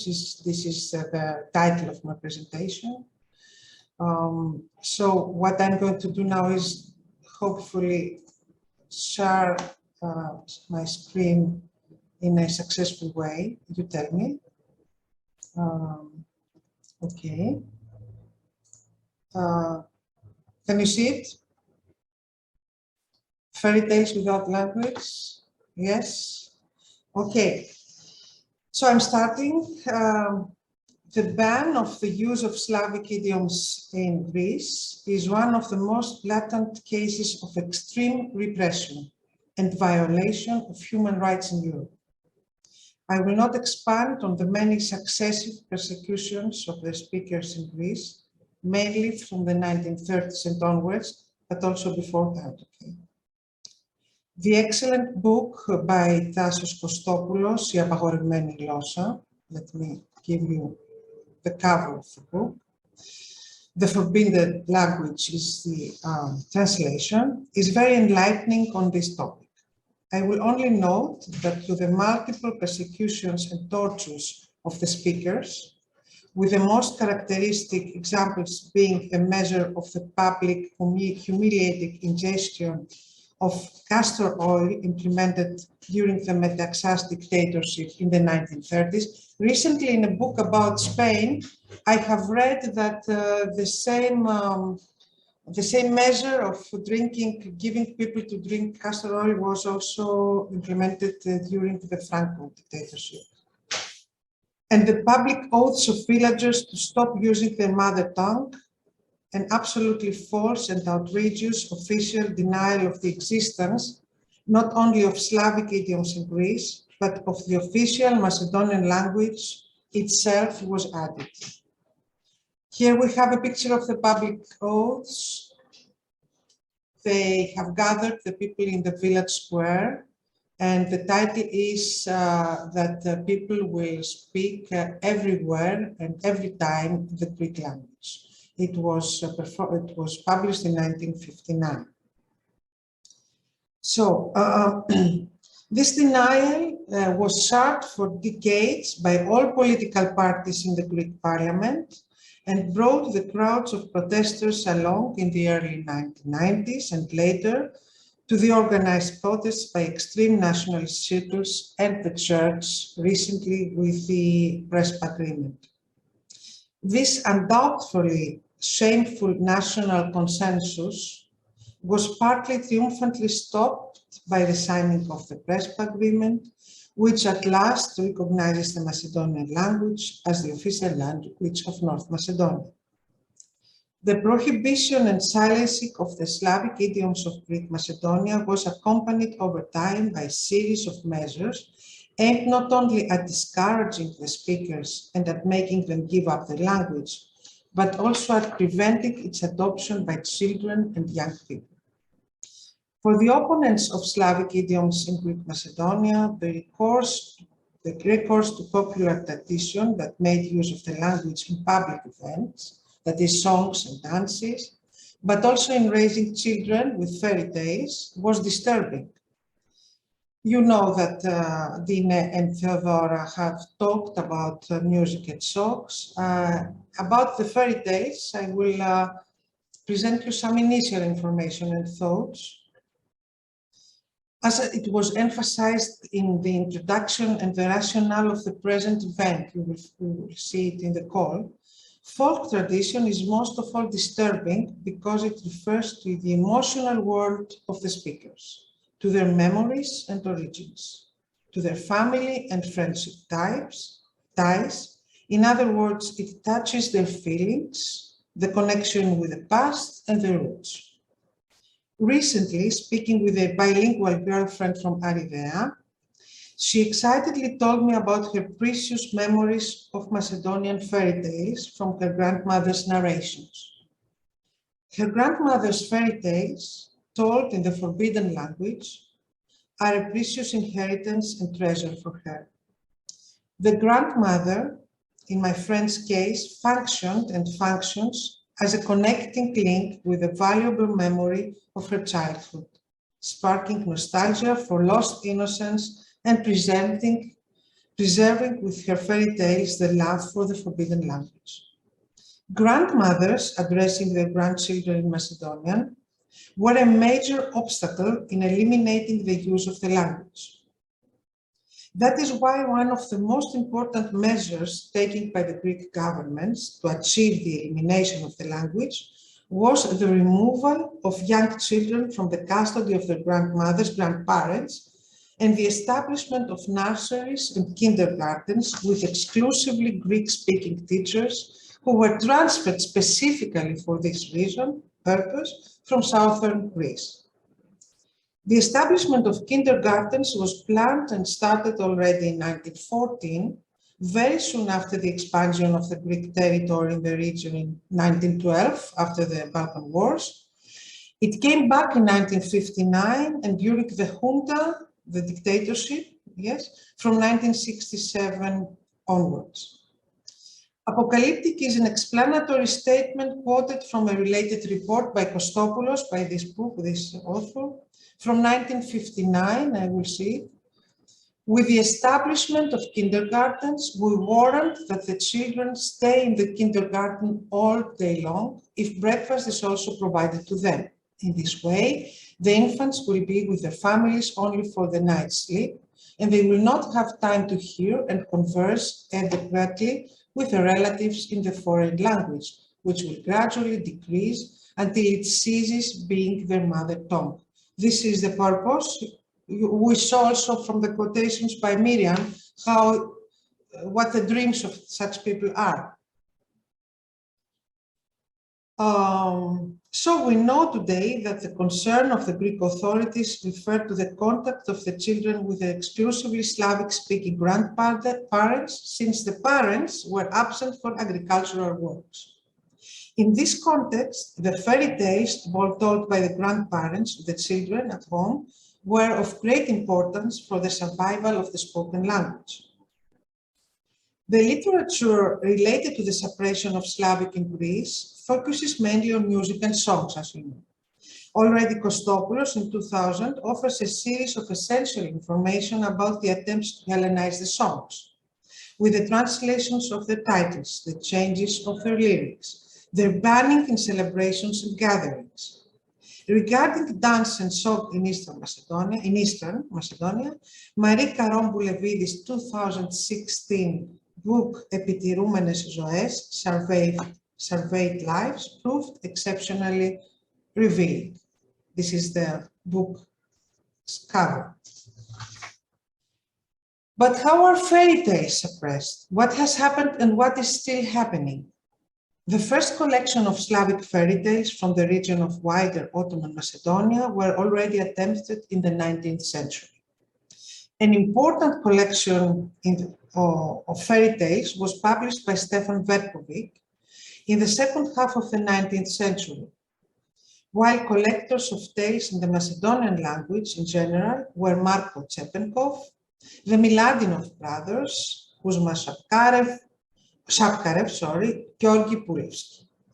Berkovic's collection of 133 tales was republished in Skopje in 1977 under the title Južno-Makedonski narodni prikazni, that is South Slavic folktales. Kirill Penuslisky, in his study Narodno tvorчество na Egejska Macedonia, the folk creation of the Aegean Macedonia, mentions the following attempts to record the Slavic folk tradition in Greek Macedonia. In the 2 years 1916-1917, the French philologist André Mazon spent 10 months in Florina, where he collected fairy tales, myths, and anecdotes. He continued this research with a further stay in the region in 1920. The outcome of this research is the Conte de la Macédoine Sud-Occidentale. Sorry, Miriam, and sorry, Stefan, for my pronunciation in French. Paris, 1923.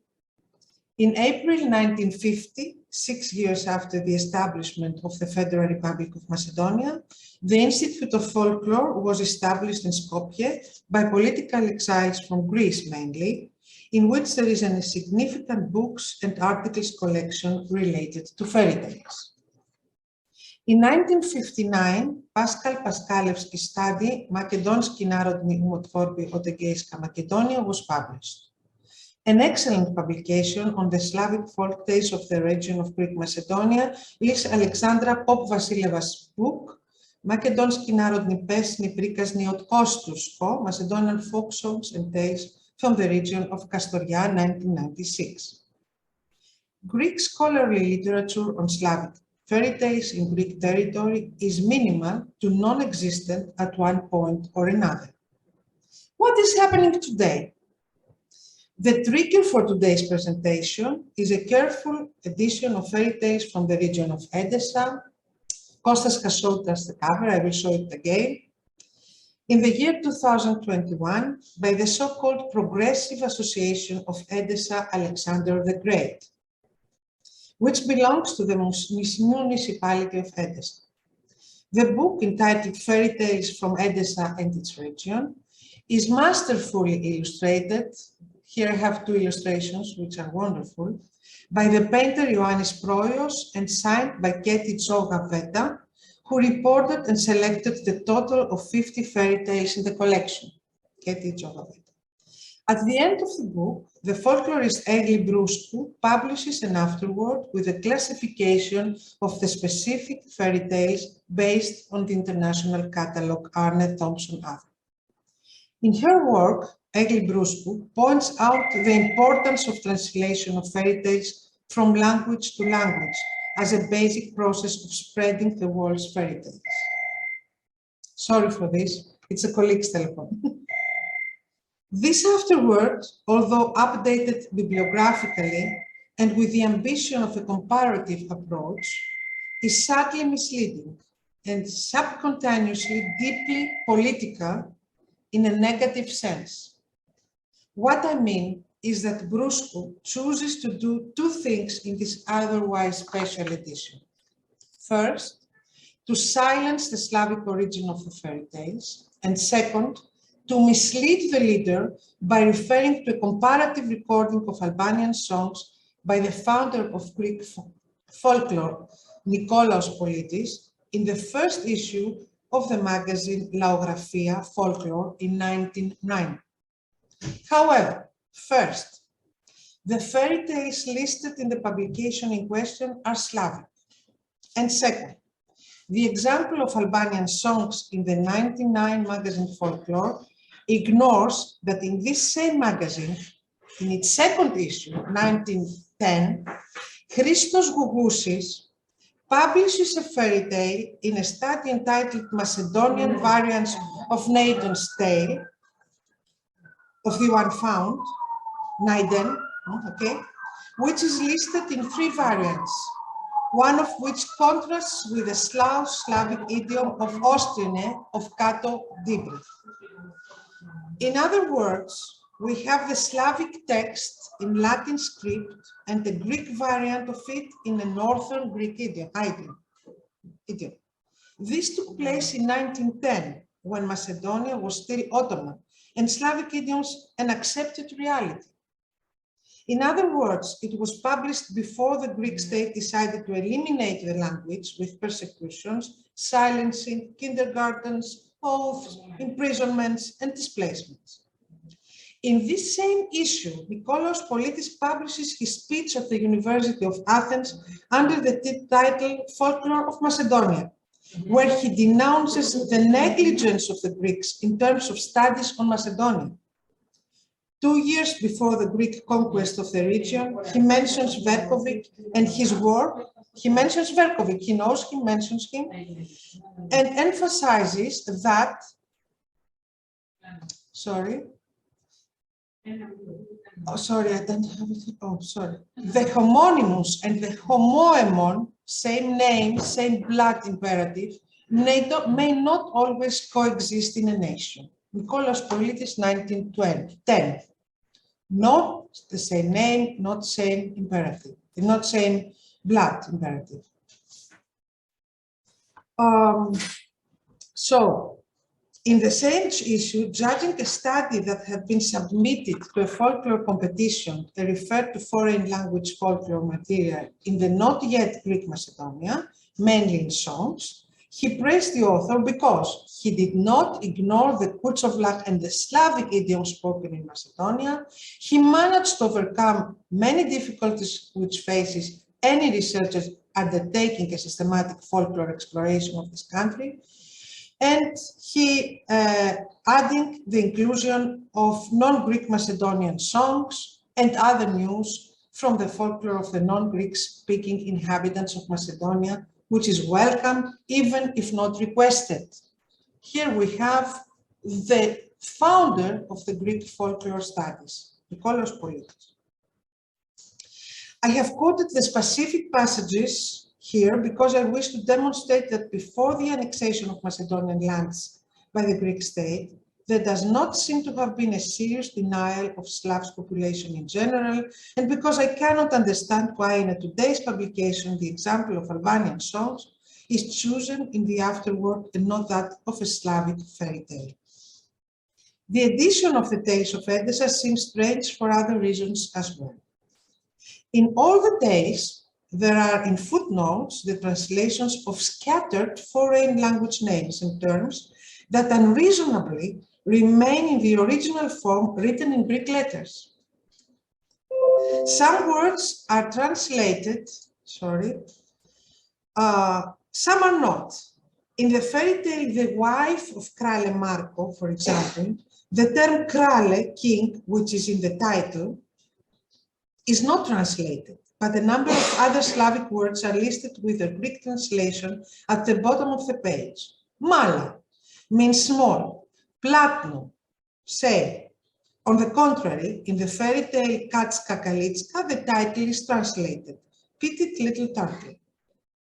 At the end of the tales, the informants are mentioned by name and surname, date of birth and place, village of origin. But again, nowhere is there any reference to the language in which the informant spoke, to the language in which the tale was narrated. What is happening here? There is a peculiar self-censorship that governs the entire publication of the book. Its creators want it, and at the same time, they seem not to want it. They want to make a neat version, but they don't want to reveal the secret of the origin of the fairy tales. In what language were the fairy tales collected? From which language have they been translated into Greek? Yannis Hadjipeyou, the president of the association that undertook the publication, in his preface entitled The Fairy Tales and Their Timeless Value, also writes in a misleading and cryptic way. Fairy tales, he says, are adapted from region to region. The same tale is told differently in different regions and even in neighboring villages. This is where the diversity comes in with the local idioms, dopiolalies, that exist from region to region. The linguistic variations of the fairy tales force the translation into modern Greek colloquial language. In the fairy tales of this collection, characteristic words or phrases are preserved in the first language of the fairy tales recording. In the first language of the fairy tales recording. Amazing. What are these local idioms? Dopiolalias, as he says. Which is this first language?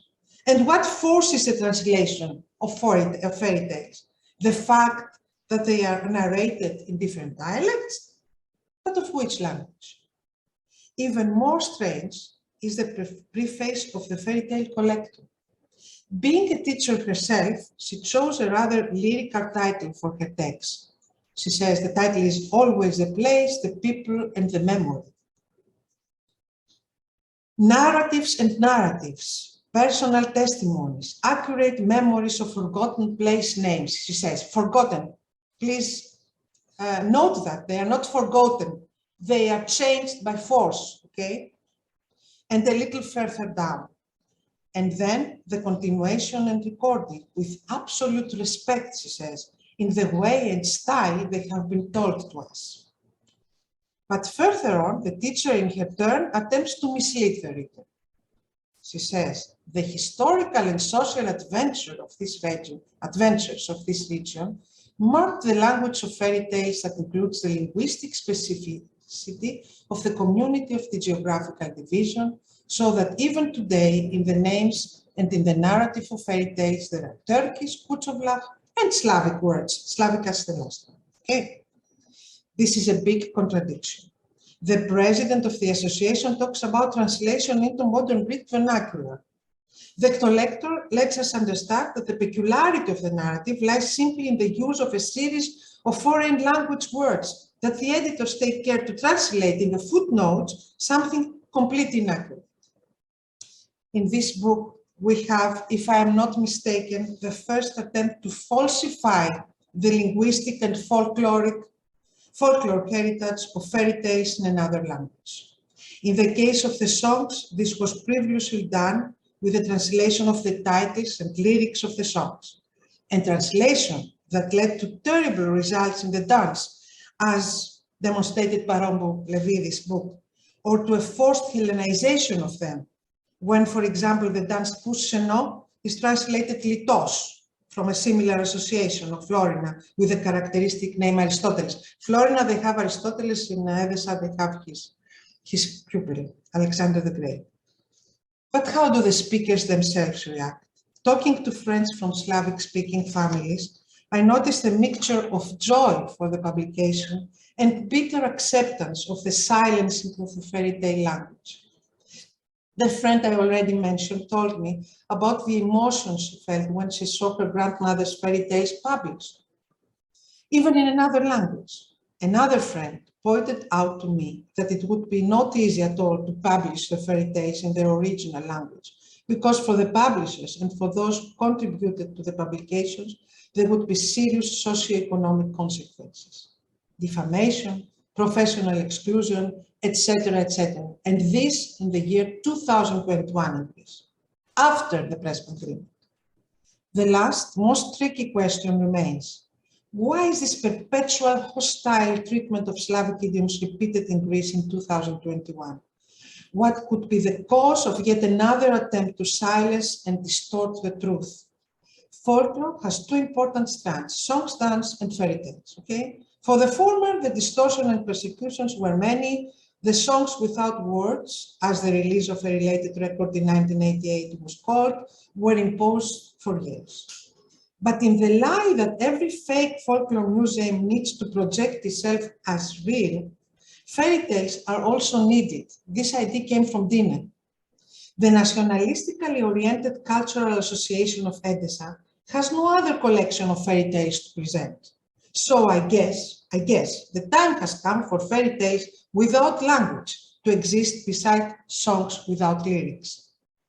But no national sensitivity, no fear or extortion should find a response to the scientific discourse, leading it to distort or silence the truth. The Tales of Edessa book is a wonderful book that we should decisively reject for the reasons I have enumerated. It would deserve a good and honest republication. Let the ghosts and perils of the past go away, and let due respect be paid to the thousands of speakers who were forcibly deprived of their fond memories by enduring the criminalization of their mother tongue. Thank you.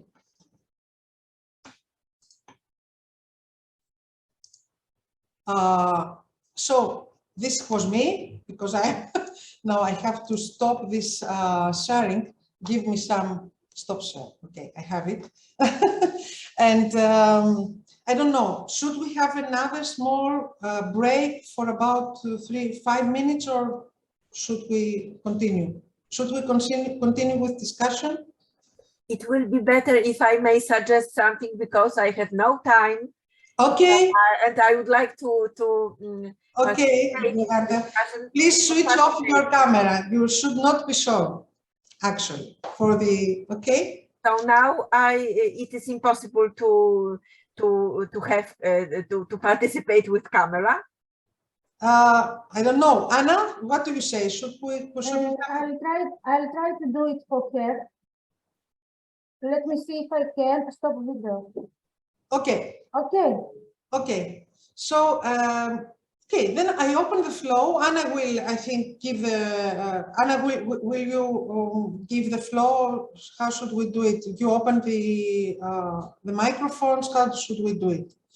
You have the possibility under more and under the reactions to raise your hands. So we have somehow the coordination of questions, and we can, when you put a question, please tell us to whom the question is addressed, and the respective person will answer to your comments or questions. And please do not comment do not speak yourselves. Make questions, put questions. So Yolanda is the first one. Thank you very much. It is not good without camera, but still I will try without it.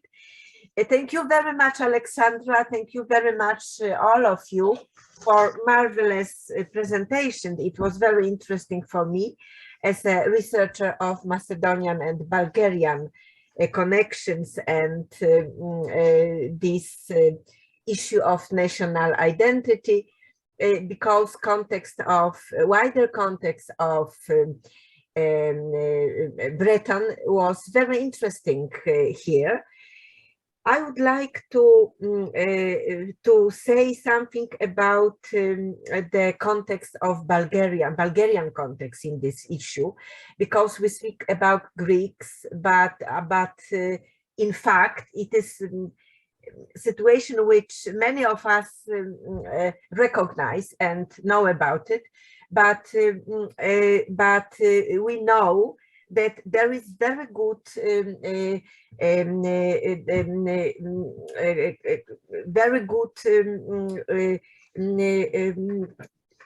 now after we have sporazum between Greece and Macedonia. Now we have signed, it is signed, and it functions.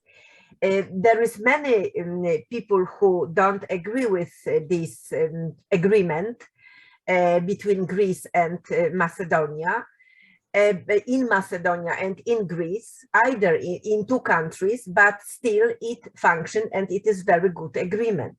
But there is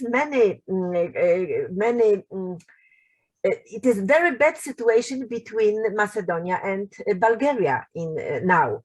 I have my colleague, linguist, Professor Irena Savicka. I think that I could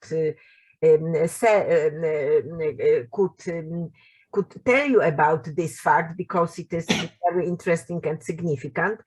She proposed his very good article. He's very well known in the world as a phonologist and specialist of Albanian, Macedonian and other Balkan languages, and proposed article in the book dedicated to one of the famous Bulgarian linguists, Professor Boyadjiev, and Bulgarian colleagues plan to publish it. And they don't agree to publish her text because she used the term Macedonian dialects. Only because of this term, it was impossible to publish this article in Bulgaria. There is issue connected with connected with Macedonian and Thracian Jews, which is very bad memory in this Macedonian Bulgarian connections either. But I would like to ask to put the question now to you, because this picture of Macedonian-Greek relations in your presentation is a little bit grim, not so good, because you speak about very bad tradition not to use the name of the language. I remember the same situation in this context, Bulgarian-Macedonian, when in the first anthology published in Bulgaria of Macedonian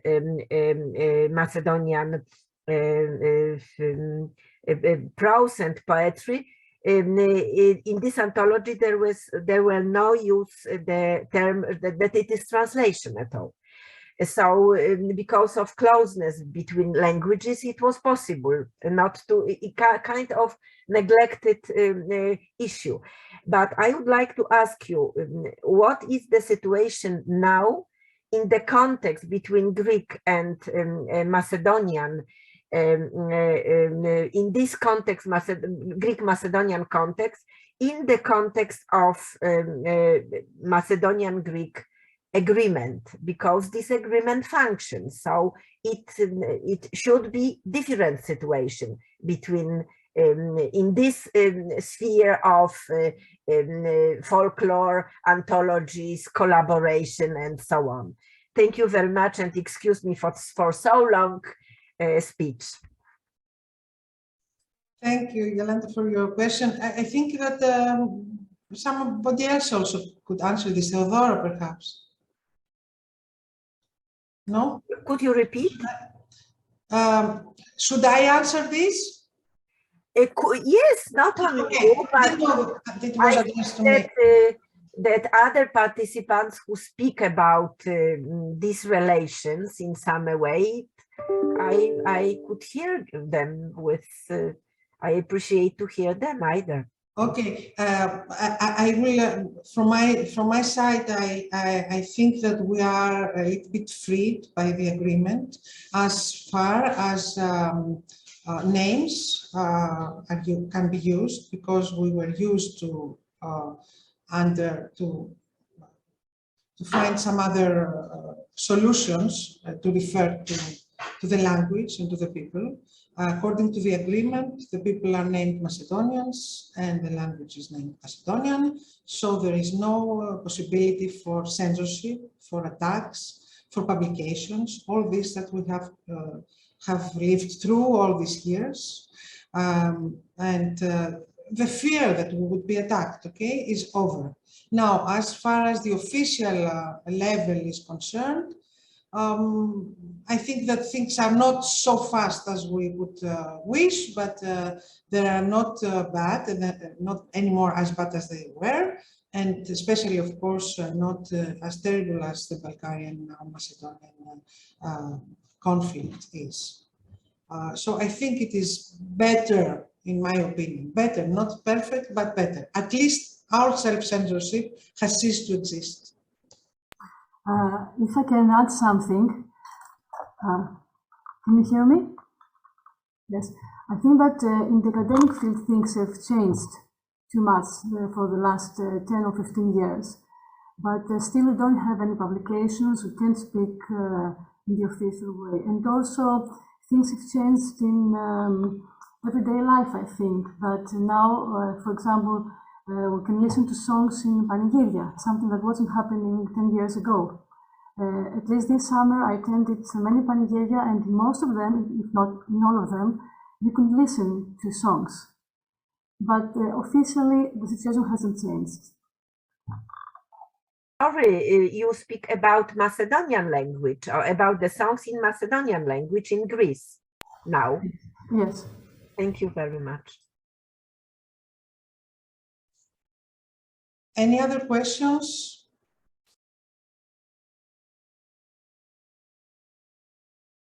You can address questions to all of the participants, not only to the last ones.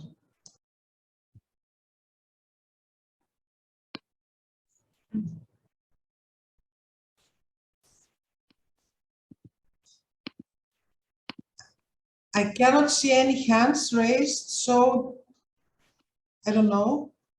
Dine, you would like to start some conversation? Yes, please, discussion.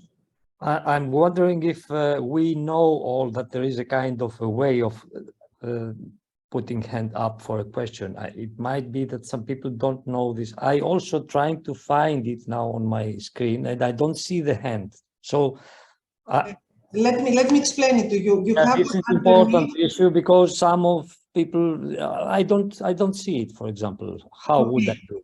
If you have underneath this microphone, okay, that says mute or unmute, stop video, etc. At the end of this, there is a whiteboard screen, and then there is something that has dots and says more. Can you see this? The more? The dots with the more? Alexandra, I have, for instance, in my computer, reactions. And okay, in reactions. It is possible to, there is hand within the reaction. If you have a problem with raising your hand, just speak up. I don't see many people who want to speak, so speak up. You will unmute your microphones and speak. Stefan. Yeah, thank you for all that. I'm an old man, you know, I'm 58. So I was part of a study visit by the Bureau of Lesser Used Languages back in 1987 in Greece. And our mission was to look into all the, well, as many as we could of the languages, of the minority languages that we were told were spoken in Greece. Now, my experience was so strange. I'm not going to go on and on about it, but sure. for the whole week, we were followed by the not so secret police. You know, they were with us all the time. We'd leave one district of Athens and they'd be behind us. And we go all the way to see maybe a gypsy community or maybe a Valak activist, or, you know, and of course, back then, and anytime we'd mention the Macedonian language or Slavic, any sort of Slavic language in the north of Greece, the answer back then was, what are you talking about? You're talking about something that doesn't exist, you know. I remember we went to the Ministry of Education, and all he had to give us as an example of other languages spoken in Greece was Greek dialects, maybe from Spartan dialect or from Crete, or, you know, from Thracian dialect or whatever, but there weren't supposed to be any languages. So we met the people in cafes and in, you know, and they were all very worried about the meetings. So that's back in 1987. And sometimes when I hear you, Alexandra, and also Kostas, it sounds like it is still dangerous for at least your reputation and maybe your career, if not your house, to be talking about those matters. Am I right? Absolutely. But there is, you know, Adam Michnik, the Polish activist and human rights person. He said there is only one reaction to censorship: to ignore it. Ignoring it. So that's what I'm doing. Exactly. I'm perpetually ignoring censorship. This is the only answer to censorship.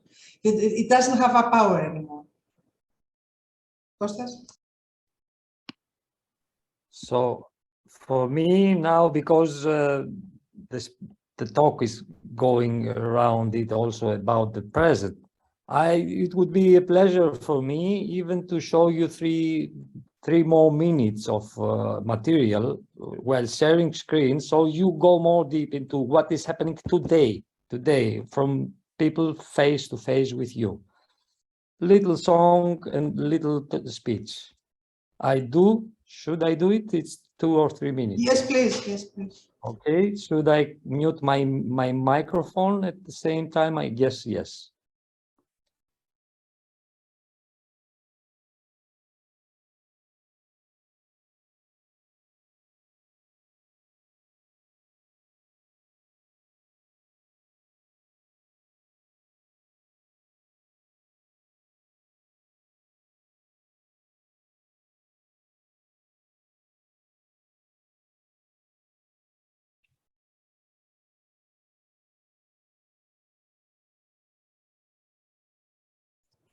I don't think we can hear it, Dine.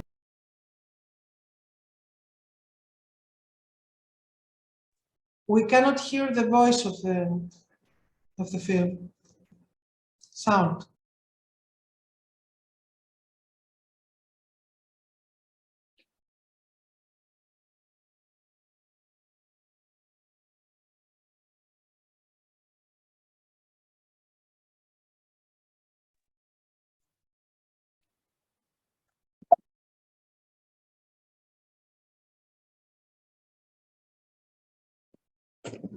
Gore gore zilena,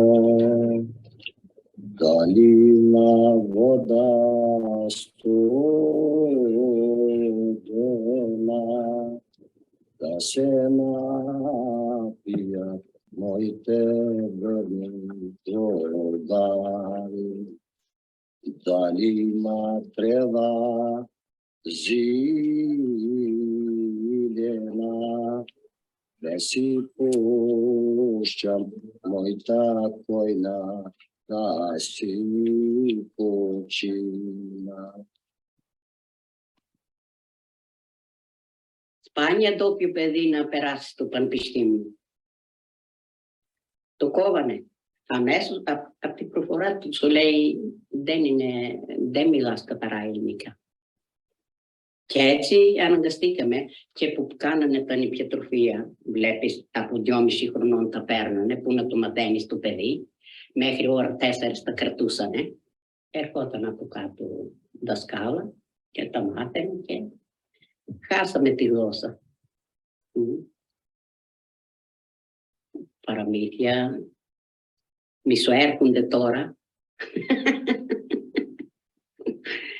Τόσα χρόνια που δεν τα έχω και τόσο που τα θυμάμαι, αλλά τόσα χρόνια που δεν τα έχω πει. Τα παιδιά δεν ξέρουν για ντόπια και τα παραμύθια μείνανε στη γλώσσα τους. Τα αφήσαμε. Powilencie mori bratniczka, bratniczka, sus twoj tapela testara, kiczka, kiczka. Η μεγαλύτερη έκφραση μακεδονικής ταυτότητας εδώ είναι τα πανηγύρια. Άρχισε αυτό το πράγμα πριν 25 χρόνια και γινόταν πραγματική μάχη γινόταν. Για να παιχτούν 3-4 μακεδόνικα τραγούδια. Ήταν μεγάλο σουξέ αν σε ένα βράδυ πέσανε 5-6 μακεδόνικα τραγούδια. 5-6 μακεδόνικα τραγούδια τα οποία τα τραγουδάνε, έτσι. Μουσική πεζόταν πάντα. Αλλά βουβά. Και μετά άρχισαν να με λέει και κάτσε, μόνο εμείς είμαστε βουβοί. Όλοι είχαν τραγούδια. Όποιος ερχόταν μπορούσε ιδιαίτερα με χορευτικά και τέτοια πράγματα. Όλα τα χορευτικά είχαν τραγούδια, τραγουδούσαν. Μόνο τα δικά μας. Μου πειράγει. Να σου πούμε, μέχρι και 6 ώρες για ένα μακεδόνικο τραγούδι. Πάση γύρω.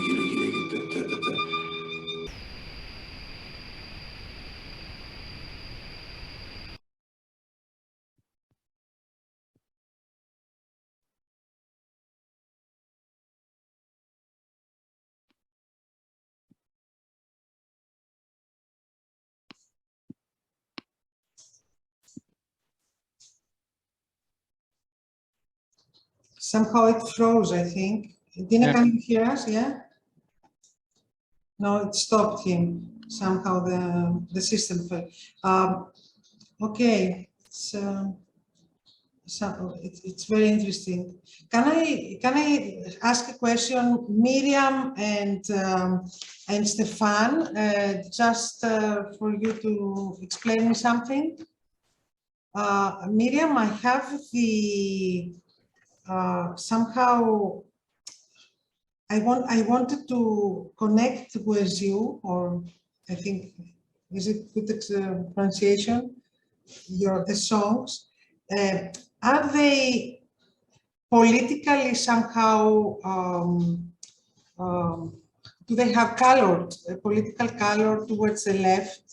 And at the same time, I would want to ask Stefan, whether this anthem responds more to nationalist circles, politically nationalist circles. Of course, the last video you showed with the young people does not include something like that. I would like to know the political ideas of the performance. So, if I understand, you want to know if some of the guerrilla are about political? Yeah, and if the performance of the guerrilla, if the love for guerrilla is politically more leftist than nationalist. There are some guerrilla that are politically colored. And I'm thinking, for example, the one I made you listen about the nuclear station. Yeah. That's it. It was this one has been taken last year or 2 years ago with new words against a project of an airport in Nantes. So this one is used as a political contest. There are others about international events. I'm thinking about the one sung by Gilles Servat, and it was about the death of Victor Jara, Chile, who was killed by by Pinochet. So we have Guercio that are political contestants. And in the 70s, some of them had a political function.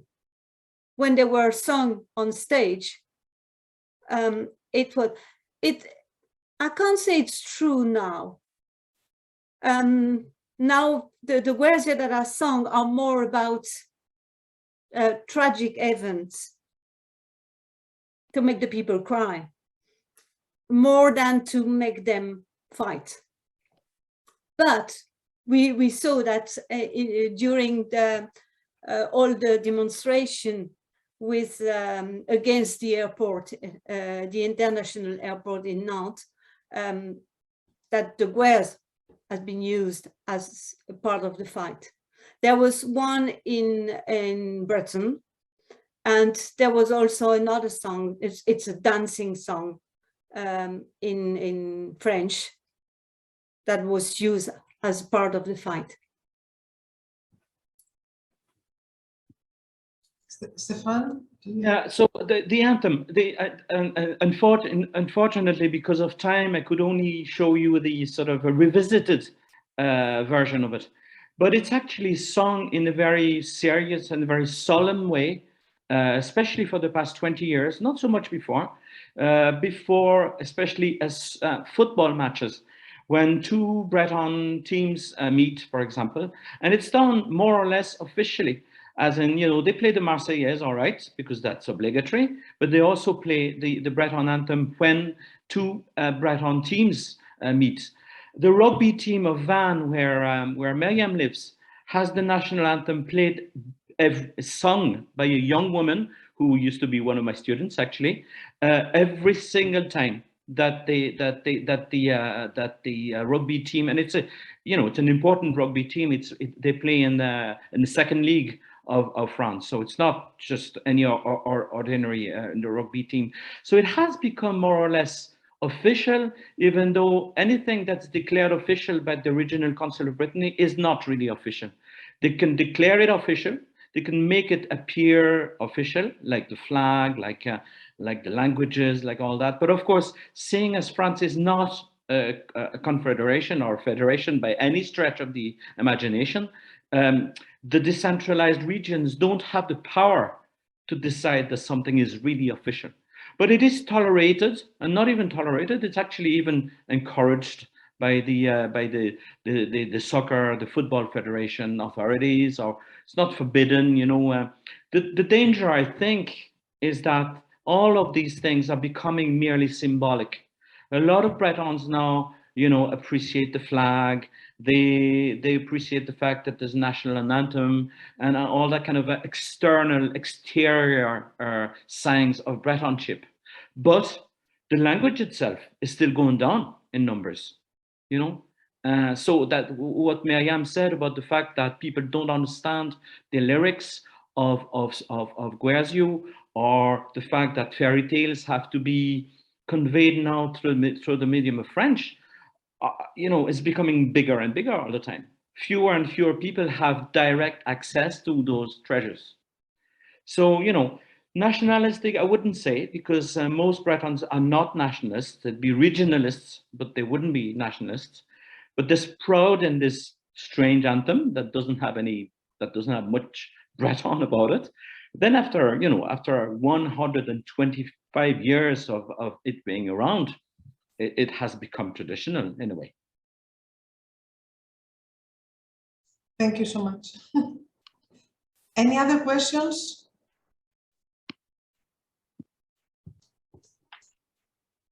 So if there are no more questions, I have a question for Miriam and Stefan, if it's all right. Can I? Yeah, of course. Okay, maybe it's more a linguistic question, Alexandra, I don't know. You might help me. Well, I was wondering, I had spent a year in Cardiff, Wales, and I noticed that they have all the labels they have, they are both in English and in Welsh language. So they have their own alphabet. They have their own way of writing down their language. a big problem we have here is how to write down the lyrics of the songs, for example, of the songs from our area that are not supposed to be in the Macedonian, in the formal Macedonian language. So I was wondering, for example, in Greece, we have editions with lyrics for songs written down with Greek letters, with Cyrillic letters, with Latin letters, and there isn't an alphabet for these Slavic idioms here in Greece. I was wondering if you have,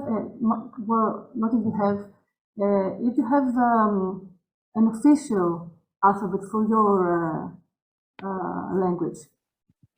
Okay, I don't know if you're talking about alphabets, we use the Latin alphabet, and we've always been using the Latin alphabet, you know, with a lot of K's and a lot of W's and all that, but it is definitely the Latin alphabet. If you're talking about orthography now, spelling, there used to be many spelling systems. There was one for the south, where Miriam is from, and there was one more or less from the north, for the northwest, where I live. Then that developed into 3 different spelling systems in the 20th century. And now, you know, at the beginning of the 21st century, basically everybody is using the same united spelling system that tries to accommodate all the dialects of Breton in one spelling system. Sometimes for archivistic purposes, or for example, to be able to show the actual pronunciation of a particular song that may be from the west or from the south or from central Brittany, you can accommodate the spelling system by, you know, adding some letters, or maybe suppressing some letters so that it looks like it sounds, you know. But most of the time, whatever is produced or published now, whether songs or literature or folk tales or whatever, is printed in the same one spelling system, the one that was created in 1941, that is being used by schools, by the educational system, by most publishers, by the region, by all of that. Well, thank you.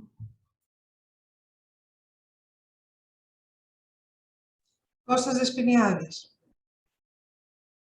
Please, go on.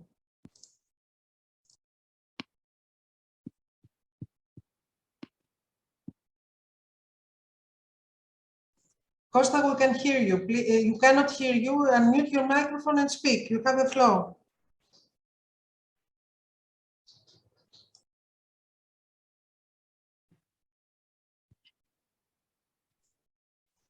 Kostas? Anna, can you give some solution here? He cannot hear us. Maybe he raised by mistake his hand. Yes, but he I cannot. can't find him, Kostas. I can't find him in the participants. He's with a C. He's still Yes, here. He's still here. Kostas, I can just a moment. I'm trying to find him. Unfortunately, I can't speak. He's written in the chat. Yes. He can't speak, unfortunately. Okay. Let me see. Kostas, yes.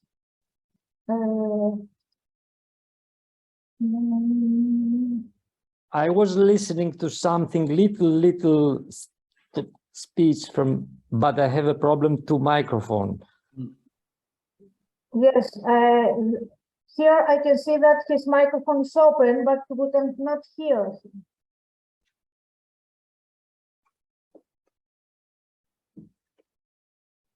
And we need his question. Okay, he can put his question in the chat. Call me next time. It's not so next time. It's always here. So He will tell me now the question and I will give it to you. okay, thank you.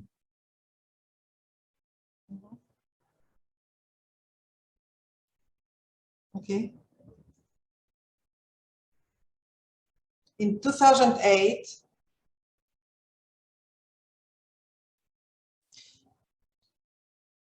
people from publications publishing house Zora have contacted Kostas Despiniadis. He's also a publisher, I have to tell you, of the publishing house Panopticon.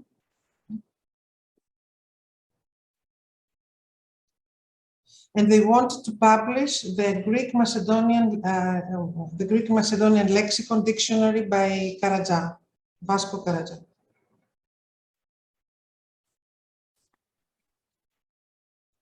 When he applied for the ISBN in the library, in the National Library of Greece, because they have to apply there, which is a formal procedure for everyone who publishes books. Someone from the National Library called, very disturbed, called him.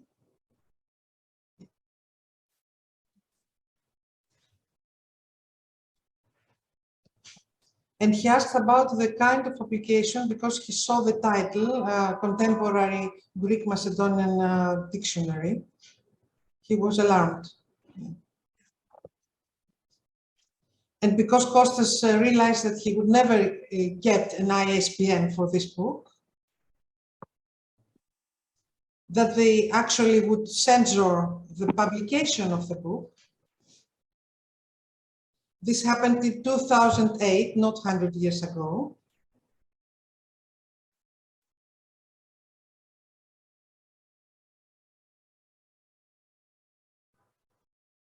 He was obliged to use a trick, some kind of, tell them something else in order to make them give him the ISBN to be able to publish the dictionary. This small experience he wanted to communicate with us. Thank you. Thank you, Kostas. And just to follow this same thing in the presentation of the book of this dictionary of Greek, contemporary Macedonian to Greek, it happened that I was in Athens and being with journalists and other people writers and suddenly when the book started to be presented, 20 people from the Golden Dawn political party entered into the building. You have to explain what is Golden Dawn, because not everybody knows. Golden Dawn is the neo-Nazi party that succeeded to go in 2011 or 2012, I don't remember, to enter the parliament. So before years, they did these actions. They went inside, they took the book, they threatened our lives, they did what they could do. You can find this video in YouTube if you want, if you are interested. So this is connected to the story of Kostas Despiniadis with Panopticon, where he tried personally to help this edition. So that, and also please, excuse me, before, I don't know what happened. Maybe the video was cut. I don't know where was cut because I was showing you a video, a share screening, and then suddenly everything black. It was a blackout on my screen. I don't know what happened till where did you see, but somehow you got a bit the feeling of what the material exists in a lot of quantity, a big quantity. Thank you. Nikos Kalinis has communicated to us the YouTube video from this event. If you want, you can copy it and see it in your laptops and computers. So, any other questions, experiences, things that... Thank you, Nikos. Thank you, Nikos. Thank you, Nikos. Thank you very well.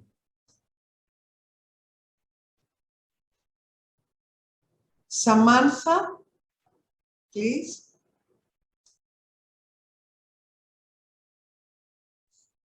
Samantha, unmute your microphone. We can hear you. You have the floor.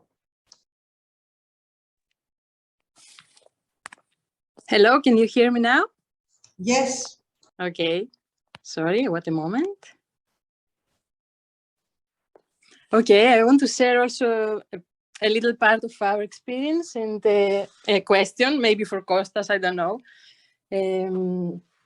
For, I don't know, maybe 4 years now, we are collecting stories around the villages of Kaymaksalan. So most of our stories are from women that are now 97 or, sorry, 95 years old. And most of the stories are around the period of civil war, and that was their childhood or the moment of their youth. And from the beginning of our research, we had many problems, I can say, with our local authorities. Can you hear me? Sorry. I don't have a good... Yes, we can hear you okay. very well. Okay, sorry. And we had a phone call in the beginning because somebody saw us in Rosilvo, Dine Donneff village. We were there for a part of our research, and we had a phone call from the... it's not the mayor, but it was someone from their office. They want to ask why we are doing this research. So we wrote a big letter to them to explain that our research has not a political focus. We are teachers. And now we cannot hear you anymore. Samantha, we cannot hear you. With us. And they, after our conversation... Please, Samantha, Sorry? repeat your last sentence because we lost you. They asked an appointment with us and they sent someone to meet us out in a cafe in Edessa. And when we describe our work, we had this information because we run a little youth center that they want to stop our youth center and all the work we are doing for our village. And it's better if we stop this research because it seems a little dangerous because our work is with young people and children. And they were afraid that we will affect them in a way, I don't understand exactly which way. So we try to explain more what we are doing. And we started to give a part of our material. And after that, it was okay. But until then, every time we meet or we go somewhere for a research, there is always someone there. Like our friend said before, it's not like secret police. It's not secret because our place is really small. So we know everybody. And I wanted to tell you our idea was to go and speak with them and ask them what do they want? What is the problem? And we had many conversations with one of these members of this secret, I don't know if it's secret police, those people that they wanted to follow us, even in a cafe or behind us in a car, everywhere. So I stopped one of these men and I asked him, well, what is the problem? Ask me what do you want from, if you want our material, or what is the fear around this, research. And it was the first thing he told me is, we are glad that you exist because our children will have work when they are old, because we want people like you to do these researches. So we always have a work to do. So I don't know if it was a joke or I don't know. And then I started to have contact with these people just to understand exactly which is the fear, because as a teacher or a person that works with young people, I didn't want to stop my work because I never tried to affect in any way my students. I just want to share all these interesting stories, not of course when it's something violent or cruel of the war, but it's not just these stories. They're very, very interesting and experiences of daily life that we want to share with our students, my daughter here. And so after that, they continue to come if we meet outside. And they always have, a question to us. So our experience is that we have a contact. We are not like secret of what we are doing, but we are never free in the same time, because there is always this, you know, shadow behind. So my question is if Kostas or any of you have an idea or an opinion or something that we can, I don't know, of how we can protect this material, and if you think that is right to make it totally open. Not, of course, I say the stories that they are not so easy for all the readers, or I don't know, all the ages, but we had an idea to make something locally, that it will be like a blog or something like that, which is all these stories will be open and freely shared with all our students and our friends and people that they are interested to listen about this part of Greece, because it's a bit, as someone said before, it's not forgotten.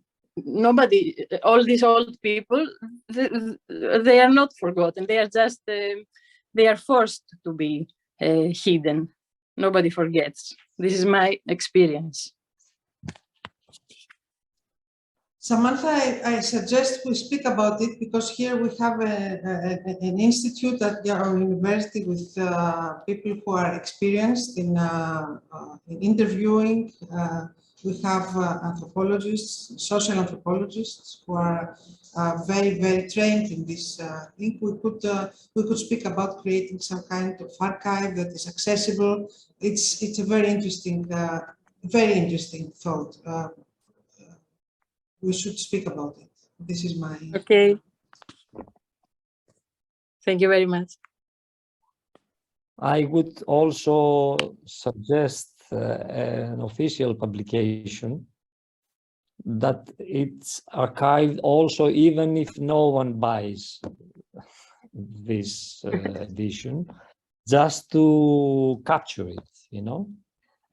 My experience is like I was preparing my folk opera, let's say, Rusilva, the album, the tribute I did to the culture. And as it was in my desk and not published, I had a lot of problems with secret police and with the information, you know, this, how it's called, AIP, the National Information Police.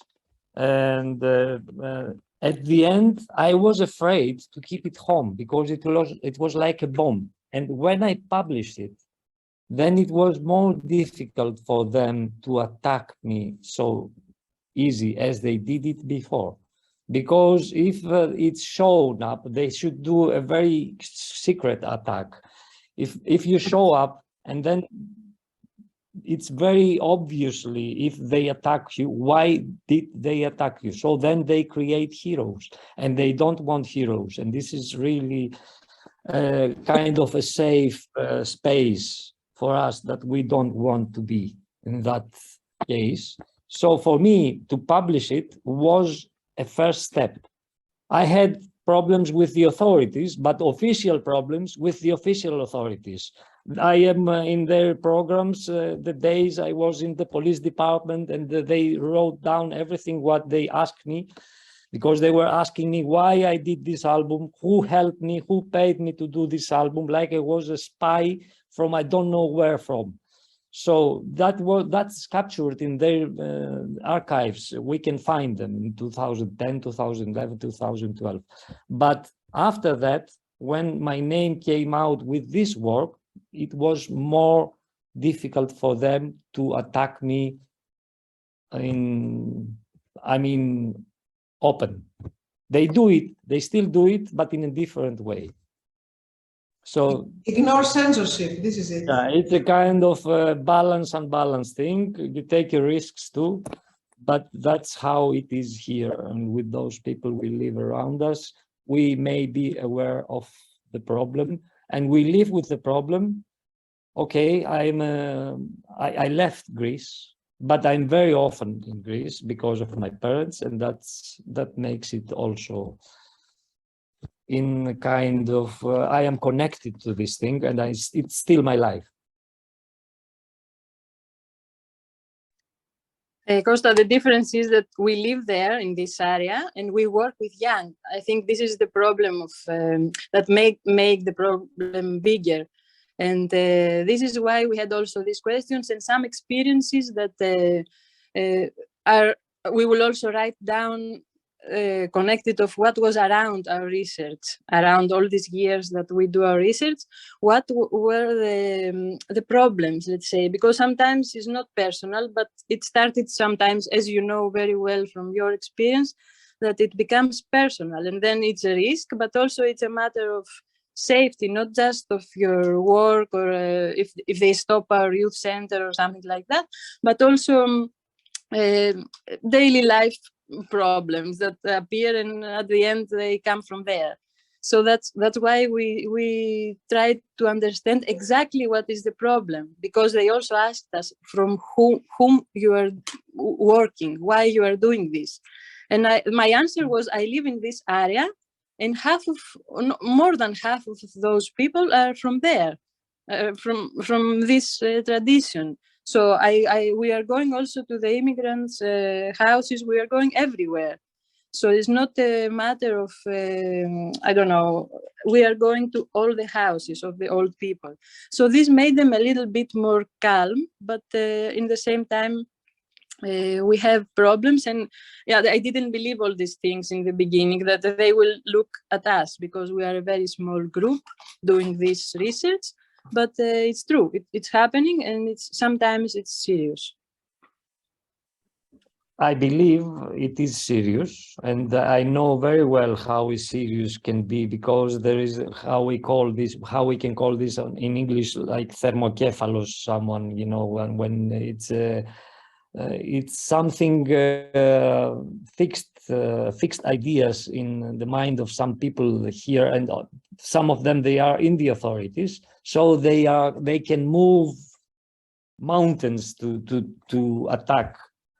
But from my experience, I say again that when this comes public, even as I see here, Kostas is writing the Spiniadis Panopticon, even if you publish it with a small edition company, to get out officially, and then it's a bit, now they know what you have, they know what you do, they sure know more than you think that they know, so you know what is in your desk. So make them know that your desk is shared around the world. And so then this would be, you know, it's different. It's much different. It's more dangerous to keep it secret, because the secret is not any more secret. For example, Kostas Despiniadis in 2010 helped me to publish my album, because no other discography company in Greece wanted to publish my album in 2010. And I did, with the help of Kostas and with all the official papers, the edition. It was a limited edition, but since that, there was another step in my life, and I'm not the one who will deal all his life with such a subject.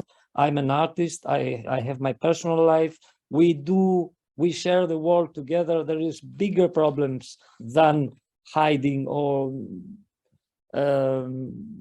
helping some of those people understand that this, what they do, it's really silly. That is uncultural, it's not cultural. You know, we are not now in the position to teach them. They will be taught by the society and by the results of our researches, and as more publications, as more power to that, as more open ears we can find, and we can share our experience, and to make happen that this could stop. Slowly will come down. It's not this our problem now. We have big problems in the world. So this is my side. Thanks. Thank you very much. I think we have, it is 2:12. If there is no other question, we should perhaps stop now. You have given all your power, the speakers, our guests here. We are most thankful. I would like us to ask Anna to show herself in order for us to thank her. Thank you, Anna, for everything. She was here, and without her, nothing of this would have happened. Because she is the good spirit of our institute. She's always there. Thank you very much. You're welcome. We thank you all for your attention, for your patience. You are here more than how many hours? Yes, from 11. You are great, more than 3 hours. Thank you very, very much, all of you. And thank you, Alexandra. See you again. We have many plans and we will do things. Yes. Thank you very much, Alexandra. Yolanda, I will come to you because perhaps we can make out something in the University of Warsaw. Yolanda is a professor at the University of Warsaw. It would be nice to continue these meetings, and we will think about it. Now I will send you invitation for our panel for the Balkanic Congress, ISA Congress for the next year, dedicated to the borderlands. So if you want, and you are welcome, of course. And it is a topic, it is a topic, and this is an issue which is very interesting and sometimes painful, but interesting for people. Invitation accepted. Thank you very much. So we will prepare something like a seminar, of course, of our Polish Balkan Commission. Thank you very much for inviting me. All the best. Thank you for being here. Bye-bye. Bye-bye to everyone. Bye.